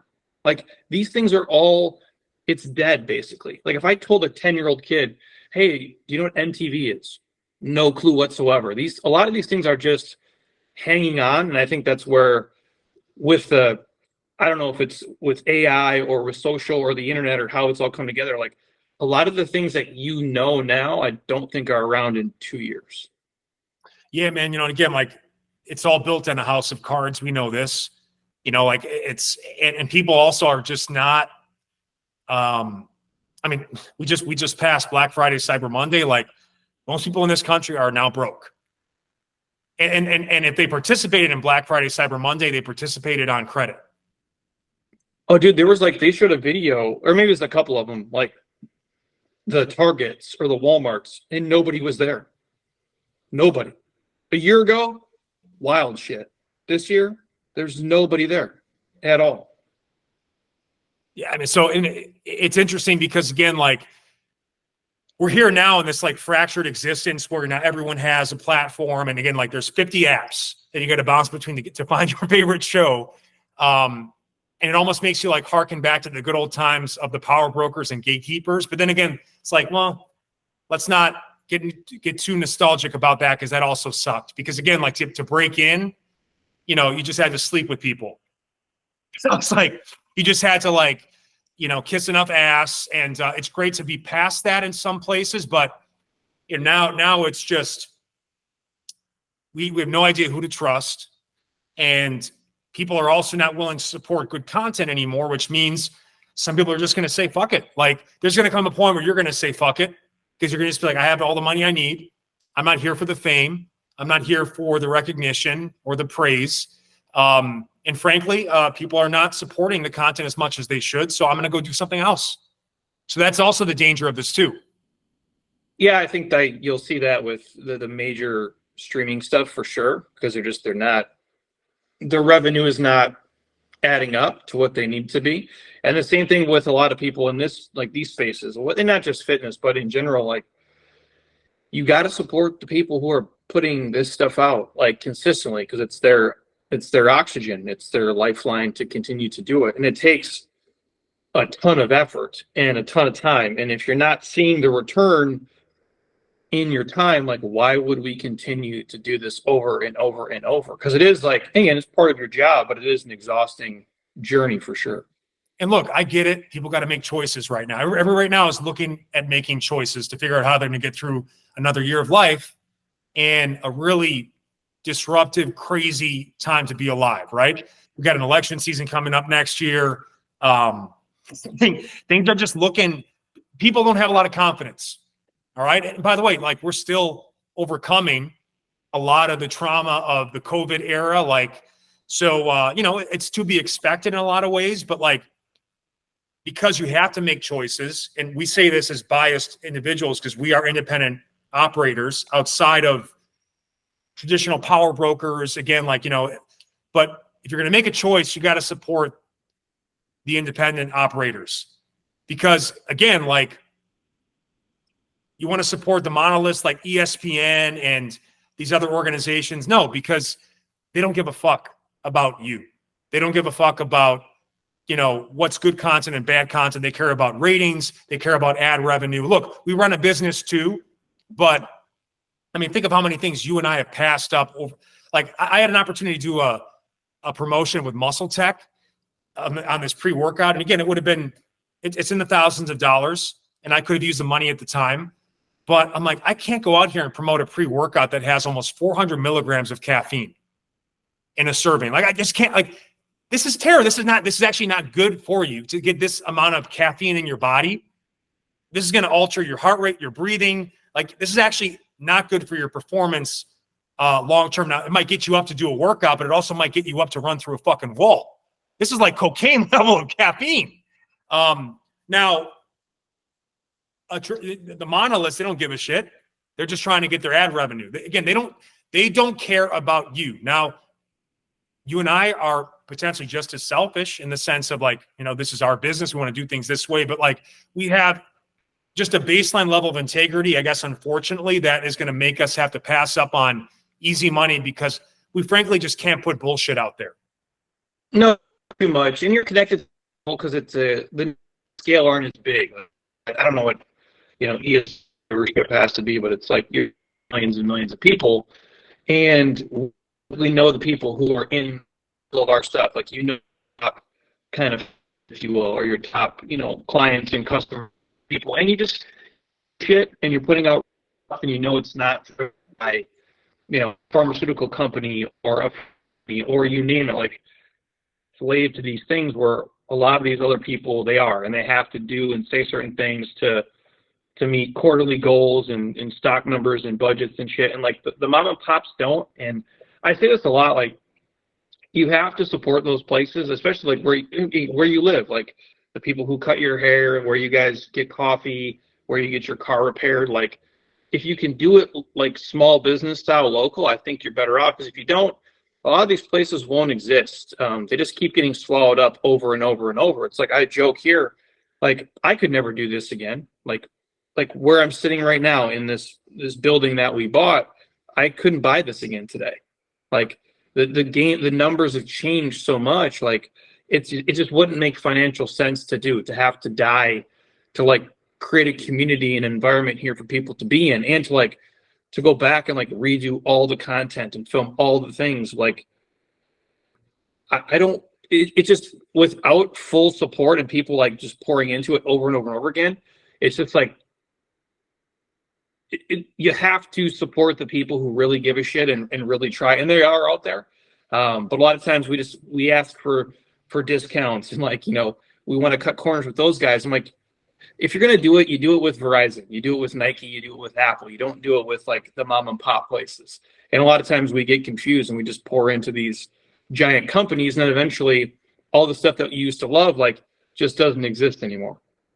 So one of the worst things that happened in 2023, in my opinion, was when my favorite marinara tomato sauce brand, Rayo's.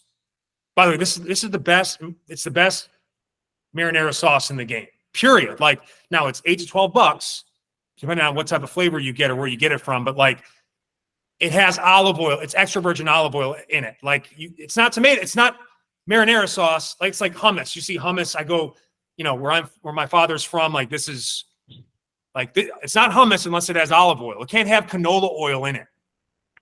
That's not hummus. It might have chickpeas in it, but it's not hummus. But anyway, they got acquired by Kraft, and now they're big fucking marinara. They're big marinara now. And I went to Costco and I saw like Rayo's had a new eggplant Parmigiana thing. And I'm like, I got to try this because I love Rayo's. I've been to Rayo's in Hollywood. Amazing. Some of the best meatballs and mozzarella marinara I've ever had. Again, they've got the sauce. They've got the gravy that puts everything together. But bro, like this was, I didn't even know what I was looking at when we made it in the oven. It was absolute trash. And I'm like, this is what happens when they become big marinara. Now, again, like at least the tomato sauce in the jars is still the same, but like you got to stop supporting big fitness. You got to stop supporting, it's like, do I stop buying Rails now? It's like, it's going to be tough. But now they're big marinara, and that's a problem. Yeah, it's like most things when they get too big, you get so disconnected from like what the mission is or what it's supposed to be, and you don't have control anymore. And then again, it's not a knock. Like these big companies for certain things need to exist, and they provide a service, and I'm all for that. But if you think the CEO of like whatever giant fitness company or whatever company for that matter, like knows the people that work for them, like 27 people down the chain or 180 people down the chain, like they don't. Like the machine is just meant to run and make money, and that's really all that they. At the end of the day, like whatever the mission is for most that are big enough, like they just don't give a shit, and you're just like another number. And I think most people are hopefully waking up to that, and hopefully continue to, support the stuff out there that really helps them. It's like when you ask for podcast reviews or all these different things, like they're really simple things you guys can do to support the shit that you love. All you got to do is click the like button, okay? Click a 5-star, give a review as simple as, Jeremy podcast good, BJ podcast good. It doesn't take a whole lot. But also, yeah, again, like, this stuff takes time, money, and resources to put together. And again, you guys all listening have a choice of what you want to see. And you're not supporting someone, okay? Like, yeah, views can help if there's ads on stuff, but like, I think people think like, I know people have shown up to your studio and they're like, I'm one of your biggest fans. I've listened to every episode. And it's like, well, have you bought Athletic Greens? Are you part of the Jeremy Scott Fitness app? Have you attended my gym? Oh, so you're actually not a fan at all. Or maybe you're just a fan, but you've never supported the business. And again, it's not to guilt people. It's just like, but you're out there supporting. I mean, what is it called now? Max? They like legitimately haven't put anything good on that app in 6 months. I haven't seen anything good or new on there. But people will be more likely to cancel your subscription or my subscription to keep HBO. Because people in this country, and this is, I think, the next, here's now where we talk about Ozempic, right? Because honestly, man, the fact that we have to actually have a fat loss conversation in this country is the whole problem. It should not be even an issue, because if we were a society that had a physical culture, there's no such thing as fat loss being needed. It's something that is so specific to a country that has gutted its physical education programs, that is always pushing a pill, a potion, a gimmick, a scam, and then always rallying around celebrity. Like, what do I follow? Oh, okay, Oprah. Peloton's like, we just got to get on Oprah. We got to get these celebrity endorsements and we'll become the next big thing. And they have. But they're just going to the moment they see the writing on the wall, and I think they have, they're going to cash out. And by the way, like, they are like, what they're putting their instructors through is pure abuse. To have to do like 8 to 12 live 1-hour workouts, like, dude, they're doing treadmill shit too. Can you imagine sprinting on the treadmill, talking, doing, like, it's not the instructors that piss me off. Like, everyone's got to make a living, but like, they're putting them through like like downright abusive level of exercise to be on this platform. And at the end of the day, it's not their content. And the moment that they can find someone better, they need to replace someone, just like at ESPN. They'll just drop you because they think they can continue on the legacy of ESPN. But no, people are watching ESPN because of the personalities. Make no mistake, like, these are the people that actually bring the money in, the talent. Okay, it's the talent that bring the money in, and these brands can only get away for so long by abusing talent, exploiting talent. At the end of the day, they're just going to cash out anyway the moment they know they can maximize their profits, and they're going to fuck everyone else in the process. So again, stay away from big fitness, and I'm really upset about big marinara now. But let's talk about Ozempic. Like, I know we both have individual thoughts on it. You lead us on this discussion, because it's all people are talking about, and in a lot of ways it also sums up everything that's wrong with fitness. In the same regard, it's probably the only solution for the average person in this country. Yeah, like, and most people are familiar, semaglutide or Ozempic, depending on the brand names of what you're looking at. I had a doctor on like maybe a week ago or 2 weeks ago. He was on here, and him and I chatted about it a little bit. Obviously, we've seen numerous people on it in person. It's tough, man, because I do think there's probably people that it's probably their only option if they're 400 pounds, and it's like a kickstart for them. And I guess if that was the thing that helped them get the ball rolling to make some sustainable lifestyle changes, I can get down with that, I guess, but not to become dependent on it and have that be like the only thing that we're doing. And I think there's a lot of people who it just becomes, well, I'm not going to change any of the other habits. I'm going to take this, have the side effect be like I'm nauseous and don't feel good. So by that point, I'm not really going to eat and drink, as much as I typically do. And I'll just get smaller and I'll lose weight. Now, when you lose weight, and from what I've read, it doesn't affect metabolism at all. I don't think. Someone can correct me if I'm wrong, but I haven't seen anything where it said it actually affects your metabolism. So you'll lose weight for sure. But if the underlying nutrition's not there, if there isn't some kind of training protocol that's there, you'll lose muscle as well. I'm assuming you lose like connective tissue and a lot of these important things that you need, especially as you age in life. If you're a woman specifically, and dudes too, because if you're a dude and you're over 40, how much muscle are you really going to build, dude? Like, I'm not saying you can't, but it's extremely hard to do. And once it withers away, are you going to get it back? And for females, it obviously is even harder. So that's the part where it's like, I guess in some certain instances, like, it's going to be helpful and it will help people. And I'm, I guess, a fan of that. But then there's people who take it who probably just had like 10 pounds to lose, and now they keep taking it and they've lost 20 pounds now. And they like being skinny or thin, and their face becomes almost like gaunt and thin because all of the fat in their face is now dissipated. And as you age, you lose collagen and all these other important things. So I've seen it a lot. I live in Scottsdale, so it's like a mini LA kind of. People really give a shit what they look like, which is fine. But I think a lot of people are abusing it that don't need it. I don't know what the long-term effects are. If you want to, again, it's your body, it's your life. Do whatever you think is best for you. But just know, like, all the weight that you lose is not garbage weight by any means. Yeah, man, look, you want to lose weight, get on Ozempic. You want to be fit, you got to do fit shit. Here's the thing. Like, we live in a society, okay, what is someone going to do when they're 40, they're 35, 40 years old and almost 50% body fat, and they know nothing about their body? What can they do? They can't do anything. Like, the only chance is a pill. And you know what? Frankly, it's surprising that they haven't really found the solution until now. Like, people have no idea how to use their bodies.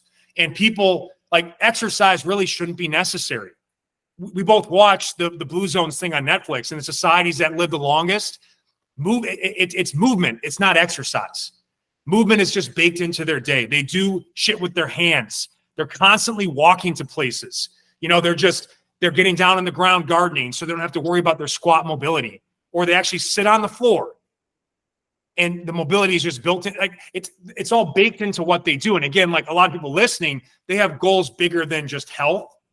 And that's kind of what fitness is. Fitness is like, okay, let's get specific about it. Let's get good at pull-ups, or let's learn how to run a mile under 6 minutes, whatever it is, right? Which is great. These are all great things. But these are things that should never have been necessary.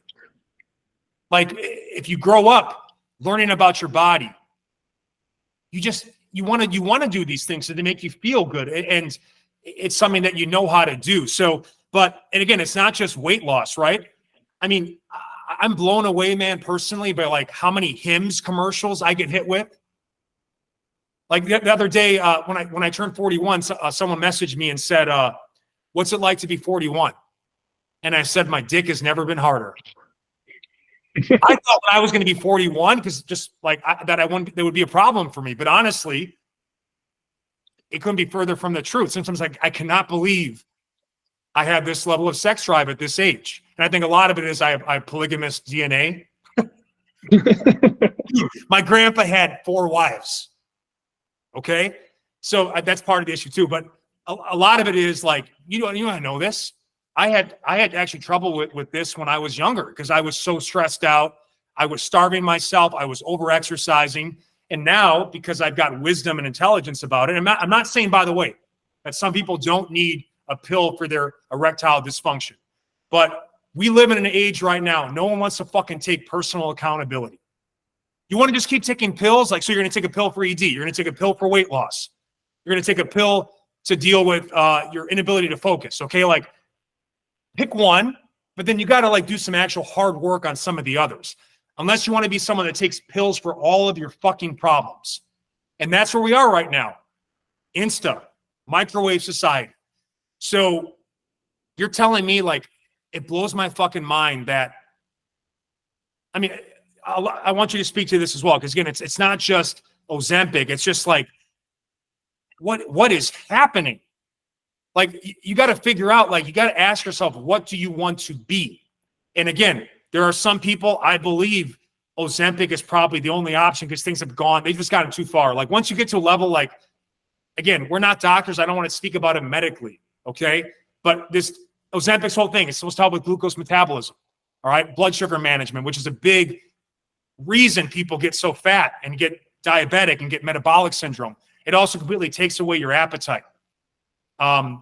But you know what else takes away your appetite? Regular movement, eating a diet that focuses on protein and produce, getting enough water, sleeping enough, trying to learn how to manage your stress, and also like just having an actual conversation like about, okay, I'm starting to eat like an asshole here. I'm eating like an asshole. If I'm going to eat this, I got to do this just because I can't just be such an asshole about this. All right. I know it's a little bit of a rant, but like, honestly, I'm like, how many pills can we take?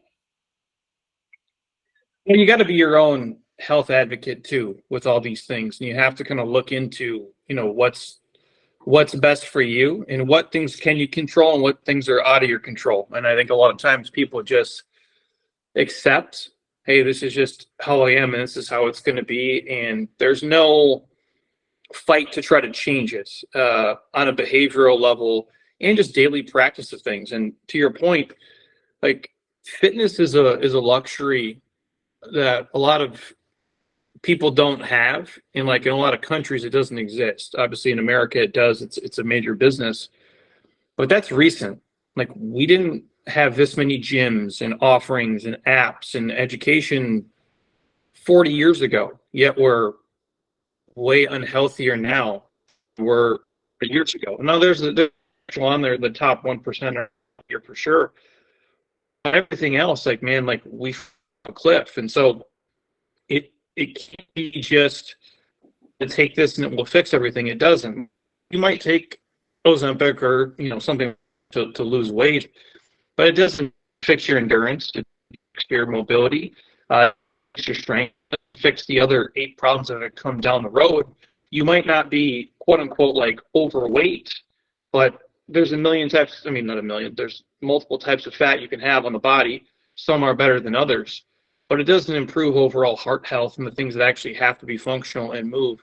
And it just seems like for a lot of people, it's the easy way out, at least up front. I don't know the trade-off of it as it goes. Again, I never know. I've known anybody who's taken it for 10 years.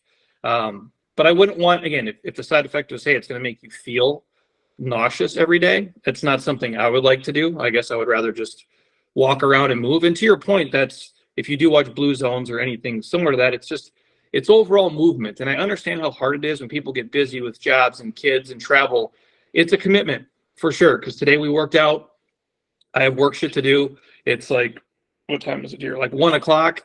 I've already gotten 10,000 steps in, but after I worked out, I had to put on a ruck and walk around for basically a fucking hour or damn near to get my 10, 11,000 steps for the day. Now that's a daily commitment that I make, but I have to do it. And if I don't, I tend to feel like shit. And I know even if I quote unquote worked out, that's not enough movement for the day, depending on even what the workout was. If I worked out for 30 minutes or 42 minutes or whatever it ends up being, that's not enough movement for my entire day versus me just sitting or laying and doing nothing. And that's something that people just have to commit to. But for a lot of people, they're not willing to give up, Netflix or football or whatever it is. Let me just take a pill and it'll solve all my problems. And it might in the short term, but long term, I think you're missing so many things by not moving around, not just an advocate for own health and like looking at like what the problem is. How did I get here? And yeah, maybe I can help me. But if you don't do all the other things, it feels like it's just a waste with all the other risks of whatever side effects it may bring. Look, man, oh man. And by the way, like, it doesn't make you a bad person if you take Ozempic. Okay. I don't blame you. I blame society. This is what happens. You don't teach people how to eat.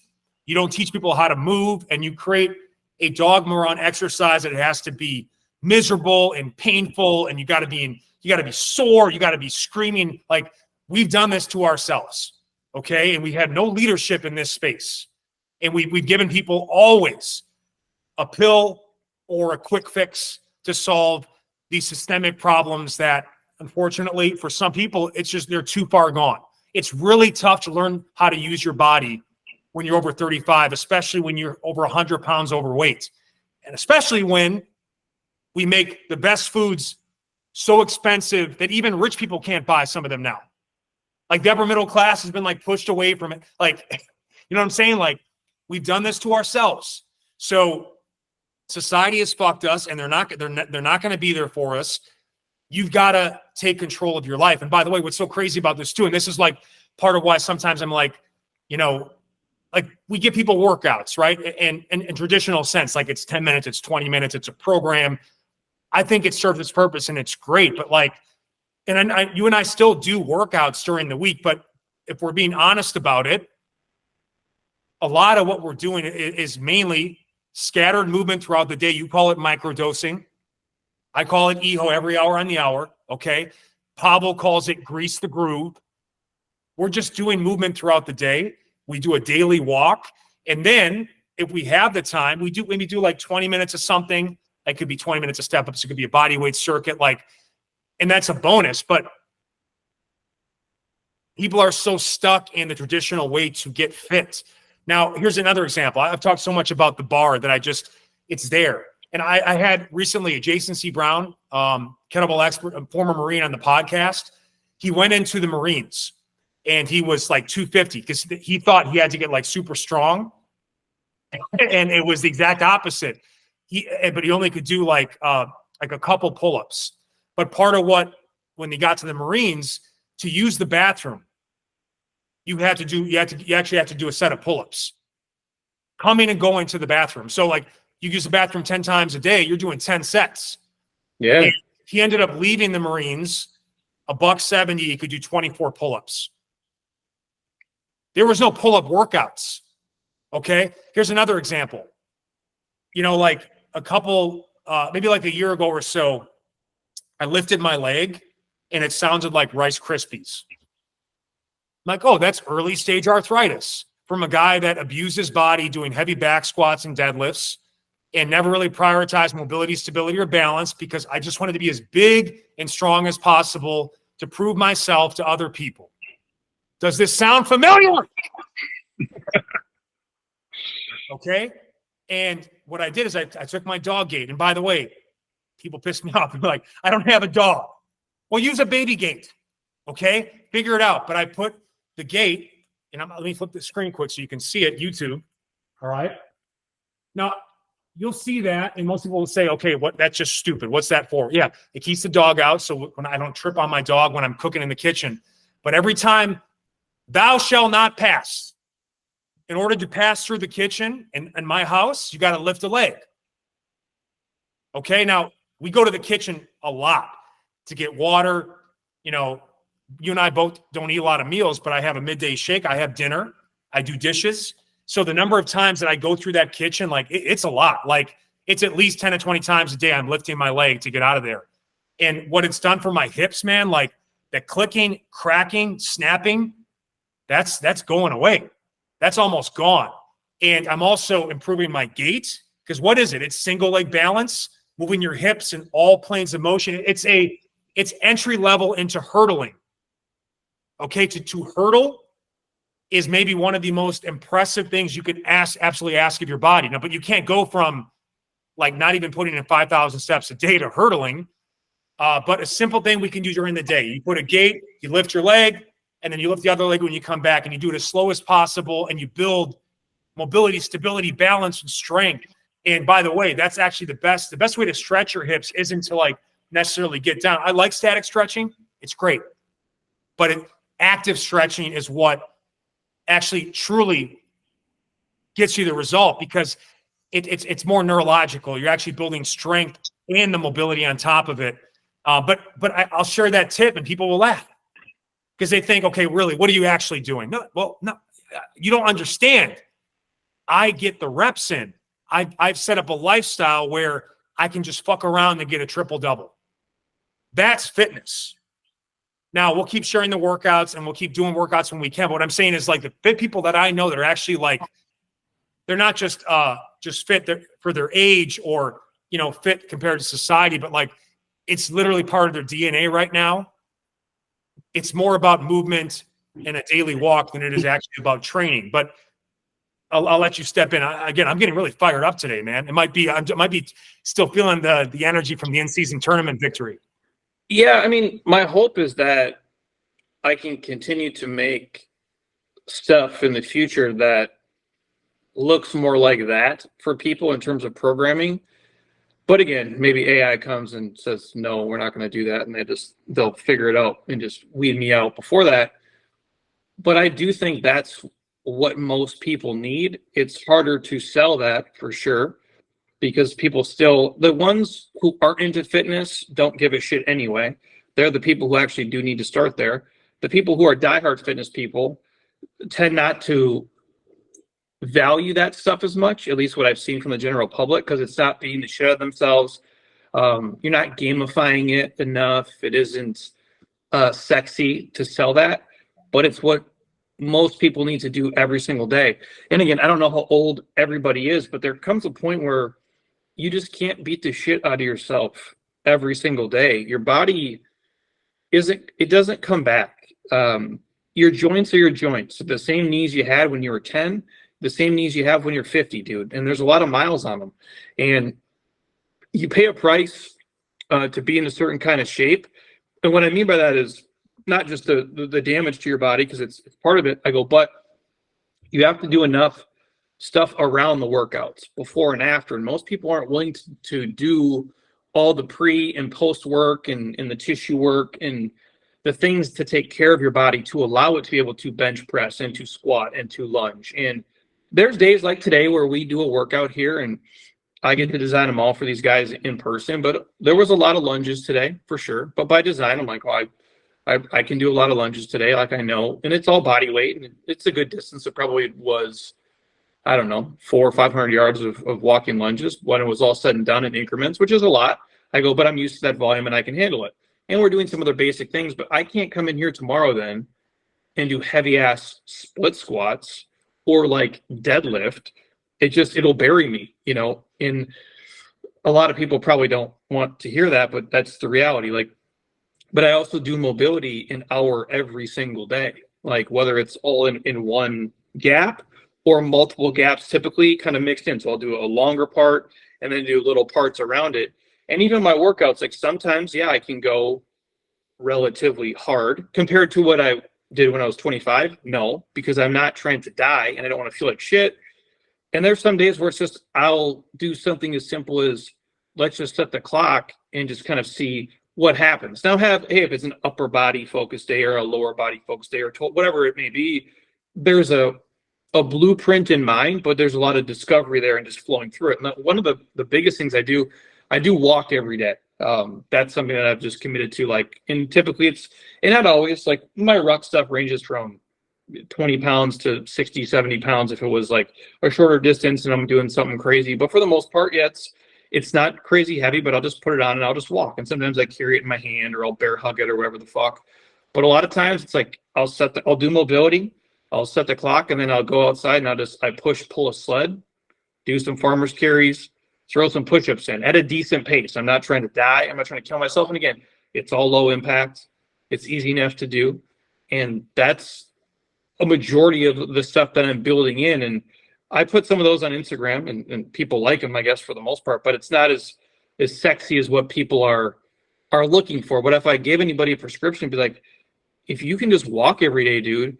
And when I say mobility, like it's just a couple inchworms, hang from a pull-up bar, do some Spider-Man steps, put your hands over your head, like really simple shit. Maybe walk backwards if you can walk laterally. Really, really simple things. Step up and down on a box, maybe. That's a great place to start. If you did that and then you sprinkled in a couple like legit, like 3 workouts per week that were focused, that someone programmed for you if you don't know how to program, like that's all you really need to be able to probably feel good and move good and keep a good amount of muscle for the rest of your life. That's not going to put you in this risk of catastrophic injury. Yeah, man. Like, again, exercise is great. But exercise at this stage of my life, I look at exercise as the cherry on top.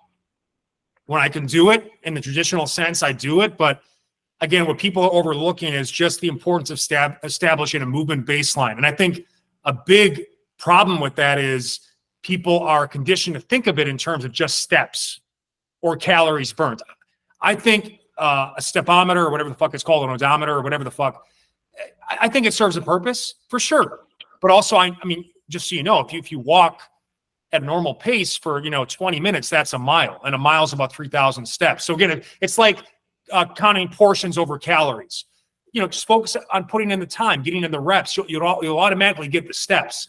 But because when you hang from a bar or when I pick up my leg on a gate, that's, you're not getting traditional step count or traditional calorie burn. And again, it's being discounted. But again, when you're doing that shit throughout a day, okay, and again, you can bring set up an office, a pull-up bar in your office door. You can bring a gate that you have to step over to leave your office and come back between bathroom breaks. These are choices you can make, all right? And if you lift a leg right now or lift a shoulder overhead and you hear what sounds like Rice Krispies, you're likely 5, 10, 20 years away from a joint replacement. Now, how expensive is that? And then what quality of life are you going to have with your grandkids? Or, we finally later in life, like you get to travel and you get to like take it easier, but like, oh no, you're in pain, you're overweight, and now you can't really enjoy activities or going like, so this is what I'm talking about. Like, I don't even worry about programming weight loss anymore because I can't compete with Ozempic. I can't compete with Ozempic. We know someone that took it in 8 months, lost 70 pounds. A busy woman that had kids around 40. Okay. Single mom. There was no way that was going to be fixed without an intervention. Okay. Now that person also said, I'm not going to take this for granted. I'm going to start walking. I'm going to start doing some core work. Great. Okay. But like the reality is what people really need, we got to get out of pain because we're addicted to pain pills. We're addicted to the concept of taking a pill to solve all of our problems. And we're not really to like overhaul the way we live. And then think about how we want to set the tone and example for the kids that are coming behind us. And also just like the fact that like, okay, you're discounting picking up a leg over that thing, but like there's very few things that can heal your hips the way that can. You're going to strengthen your hip flexors and your glutes. You know what I mean? Like you're working your hip joint, a ball and socket joint at all planes of motion. Most people are only taking their hips forward and backward. And they're wondering why it sounds like a broken door frame, right? So again, you can't discount this stuff. And by the way, this is the stuff that when you do regularly, it makes exercise so much more fun because you actually don't need as much of a warm-up. You're not as in much pain. And movement begets movement. You just mentioned it now. The fact that you've already taken 10,000 steps by noon or midday, you're not going to just like sit on that. You're going to say, you know what? I'm going to do something extra later when I get home. Because we've sat for a couple hours here doing this stupid podcast. And again, because you've already front-loaded so much movement, you're in a moving mentality. You're going to do more later today. You're not just going to go lay on the couch the rest of the day. You might do it for a little bit, but you'll probably also break it up with some mobility and some Netflix and stretch, right? So again, this is what I'm talking about. Like we're approaching the new year, and you and I are about to see a bunch of people go through the same process of getting a gym membership they're not going to use, buying a fucking Peloton bike they'll ride a couple times, from someone screaming and dancing on it to get them motivated enough to do something they hate because they hate riding a bike. Who wants to ride a bike in place? Like an assault bike, interval based, occasionally great, but like this is not going to solve. Like, is this going to be it? No, it's not going to be it. You got to ask yourself, do I want to just accept the fact that I'm going to have to replace these joints? Do I want to just take a pill to fix all of my problems? Okay. And I'm not saying you don't need to take it and you don't need a medical intervention at times, but it's not going to solve all your problems. It's just not going to do it. So the guy that asked for us to talk about Ozempic is like, I wish I didn't ask, but I mean, look, man, you love us or hate us. Jeremy and I just give you the real. We don't pull any punches. We tell you exactly what we think. And I know it turns a lot of people off, but what benefit is it for you and I to just bullshit people? Does it really help anyone? No. No, and I think, for a small number of people, like, yeah, it's probably the only option for you to get started. And it's probably the one thing it could save your life from you, having a massive heart attack because you got 280 pounds to lose and you're not going to put the time in. But for a lot of other people, like even for that person, you have to fix the underlying issues. And for a lot of people, even just working out a couple times a week is not enough, dude. Like doing a couple workouts each week, but no other movement outside of that is not going to be enough for you to keep your mobility, your flexibility, your range of motion, and your strength. You just have to move your body more. I'm not saying sitting is the new smoking, but sitting and doing nothing is not good for you. You have to we're meant to move more. We're not meant to just sit all day and just watch shit and just be immobile and have all our food delivered and everything done for us. Like we're meant to get up and do shit, like put your arms over your head, sit on the ground, stand up, move around. And if more people did that and just committed to doing like at least an hour of just overall movement a day, like it would change most people's lives, and not eating like an asshole on top of it. You can keep going on and on about it, but again, like I just get fired up about it because again, it does feel like there's times where I know you feel this too. It's like, am I wasting my time? And I know we're not, because there's enough people obviously that have listened to us over the years. And again, like we're not trying to get you indoctrinated into our individual approaches. It's not, no one's asking you to do the Jeremy Scott method or the Gaddour method. Okay. We're just trying to encourage you guys to like, we've gotten soft. And by the way, soft has nothing to do with masculinity. It doesn't make you soft to cry when you feel pain. What soft means is like, things are just too easy for us.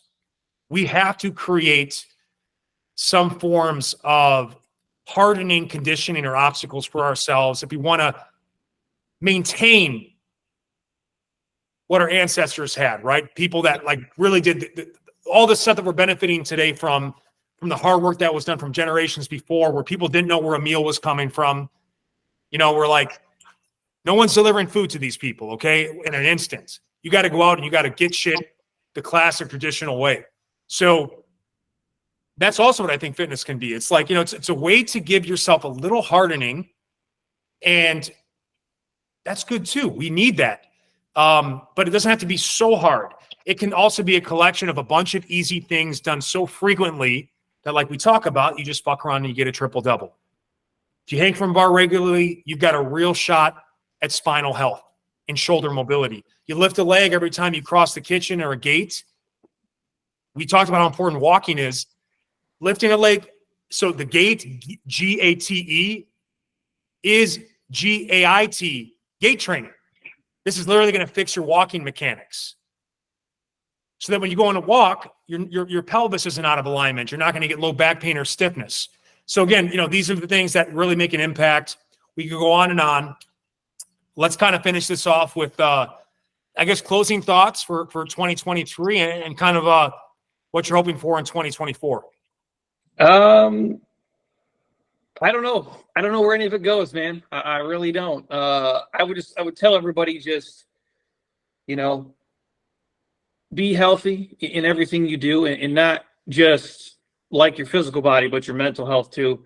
The things you watch, the things you consume, the things that you surround yourself with. That's the big thing. The world's in a weird, crazy place across the board. I think most people see it. Your election stuff coming up, the technology stuff that's going on, the economy is complete shit.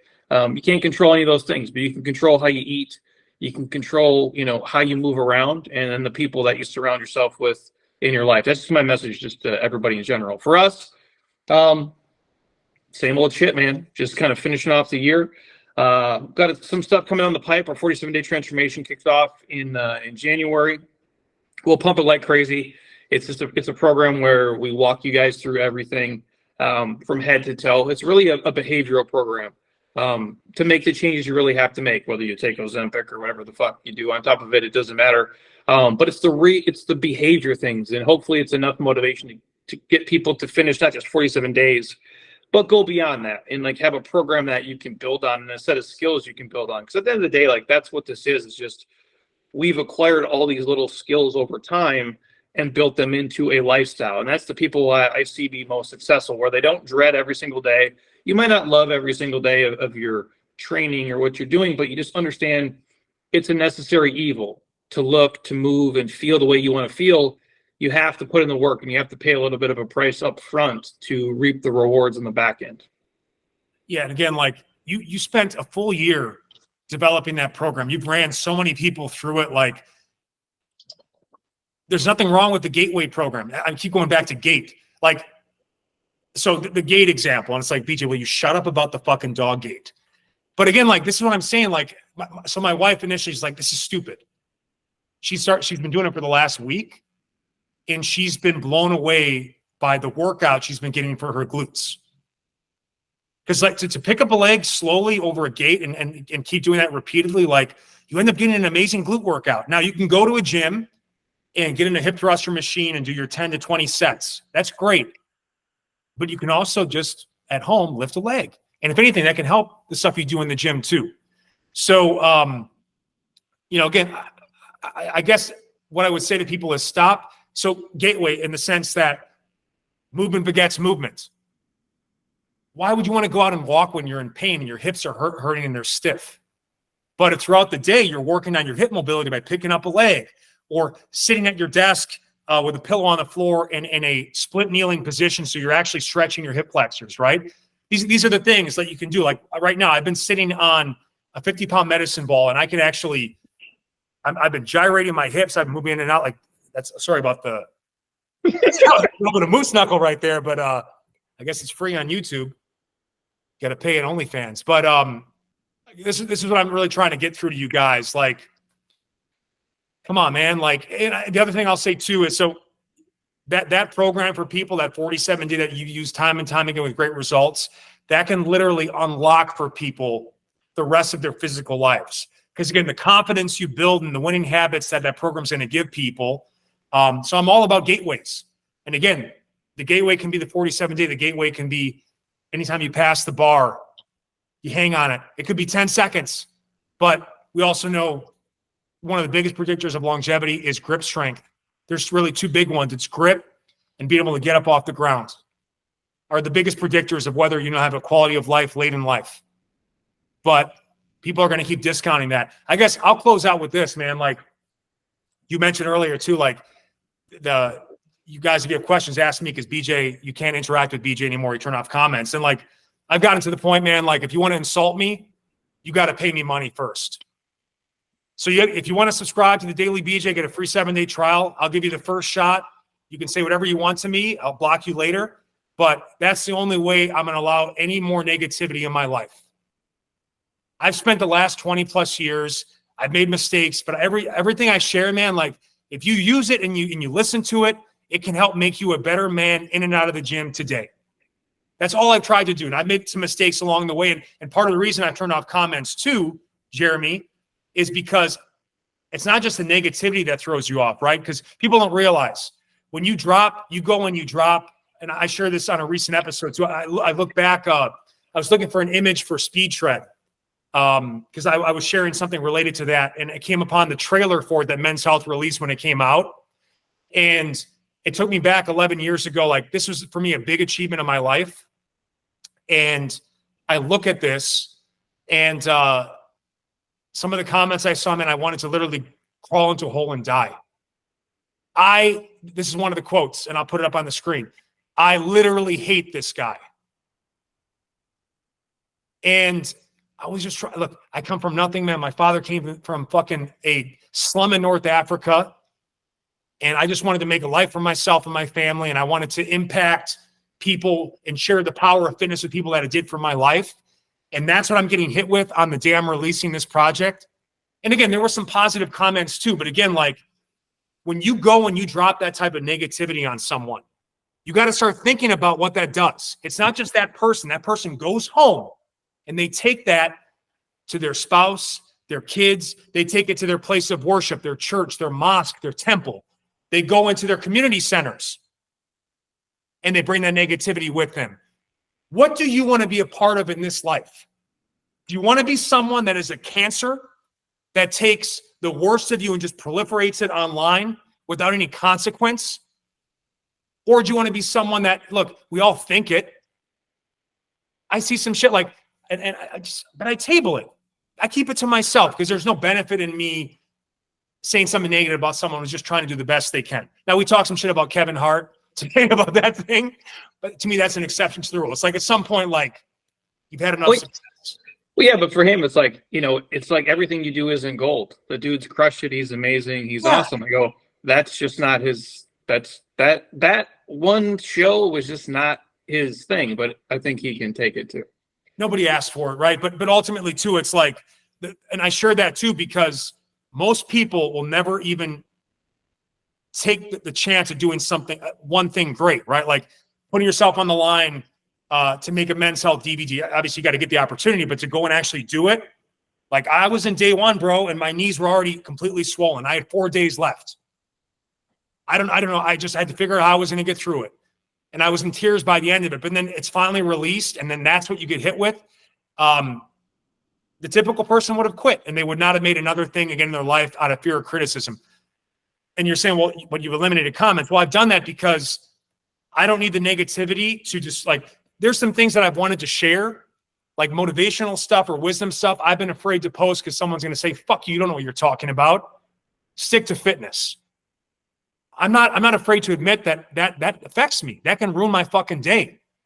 All right. And I know my mind, I've actually got a mood disorder where negativity affects me much greater than the average person. So for me, the other piece of it, by the way, Jeremy, you've experienced this too. Like you make something that isn't very good, but it gets a lot of praise. Now, the analogy I give is you're in the open ocean and you deviate just a slight degree to the left. 10 strokes, 100 strokes, no big deal. 1,000 strokes, 10,000 strokes, all of a sudden, like, you are going in the complete opposite fucking direction. This is the danger of praise. When you allow a consumer to guide what you're making versus focusing, what is the goal here, right? If I share something, I've used it, and/or I've had other people use it and it's helped them. I'm not saying it's going to change your life, but I got to share something every day. So it's not always going to be groundbreaking, but most great things in life aren't. These are just habits and practices. So what I'm trying to say is the praise doesn't help me because I know everything I share is straight fucking fire. I've been doing this a long time and I've used it on myself and other people at thedailybj.com, just like you have at the Jeremy Scott Fitness app. So I'm not going to let praise distract me from the process. I'm okay with sharing a boring video that doesn't go viral because I know the benefit of what this is going to do for you. But if I focus on the praise, I won't share that because it doesn't do well. So that's my type of mindset. I'm not going to let the negativity come my way. I don't need the positivity because all I'm going to do is take what I know works and project it in a positive way. And then, like you say, that David Jack says, take what you want, leave the rest. Well, and that's what I talk about with people. Like, that's how you make yourself healthy, like mentally, and emotionally too. It's like, you have to know like what you're willing to deal with and what you're willing to take on. And that's where a lot of people like, where your brain's not equipped to watch global news, your brain's not equipped to read comments from 1,000 people, or whether they're good or bad. Like, we're not that evolved in our heads to go either direction. And so, again, like, I manage it the way that I do, for sure. But yeah, it's a weird space to be in, and you're in a unique position. And a lot of people use social. I think again, the takeaway is you got to do what's best for you. And I think a lot of people, social can be a great gift, or the internet, or whatever you want to call it these days. But it also is it's a weird space to be in. And so, just when I say be healthy, it's not just move good and eat right. It's like, look at all the things that you're consuming on every level and see, when you watch them, when you listen to them, when you read them, does it make you feel a certain kind of way? Can you identify that? And if it makes you feel like shit more often than not, maybe you can use it in a different way, or maybe you don't need to use it at all. And obviously, I figured it out, BJ's figured it out, and that's what, like, being a health professional really is at the end of the day. And I think a lot of people, if you can hear that when I say it and really put it into play and notice, like, hey, you're going to spend 1 minute on YouTube or Instagram and you find yourself 37 minutes later down a rabbit hole, maybe you should put some safeguards in place. And you know what? It's all a choice. There was we're going to wrap this up here, but Herman Edwards, who, he's like all-time player coach, whether he was an all-time coach itself, that's up for debate, but anyone who played for Herman Edwards loved to do it. And Herman Edwards leads by example. He's always running the stadium steps, one of the most in shape older men you'll ever see. And they asked him, like, how do you stay in shape, Herm? How do you do it?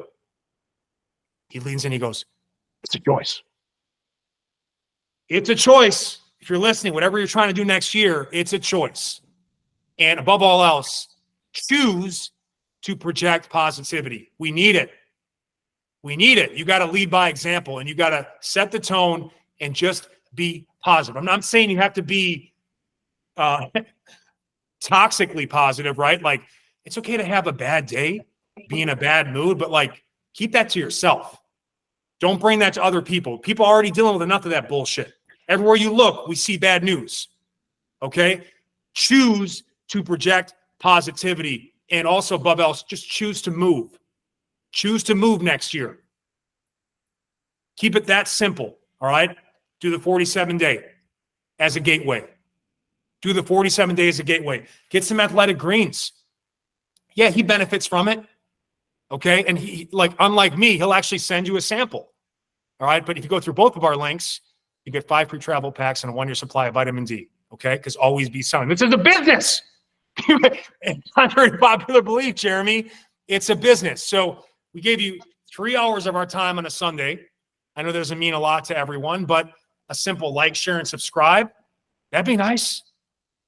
A 1-second 5-star, that'd be even better. A simple review. BJ podcast good, Jeremy podcast good. That'll make our days, okay? And again, we both, look, if I don't resonate with you, check out Jeremy's stuff, okay? We're both just trying to get people moving. We give you guys the real, no bullshit, no gimmicks, no scams. And sometimes it sounds like 2 old men. That's because we are. What do you want from us?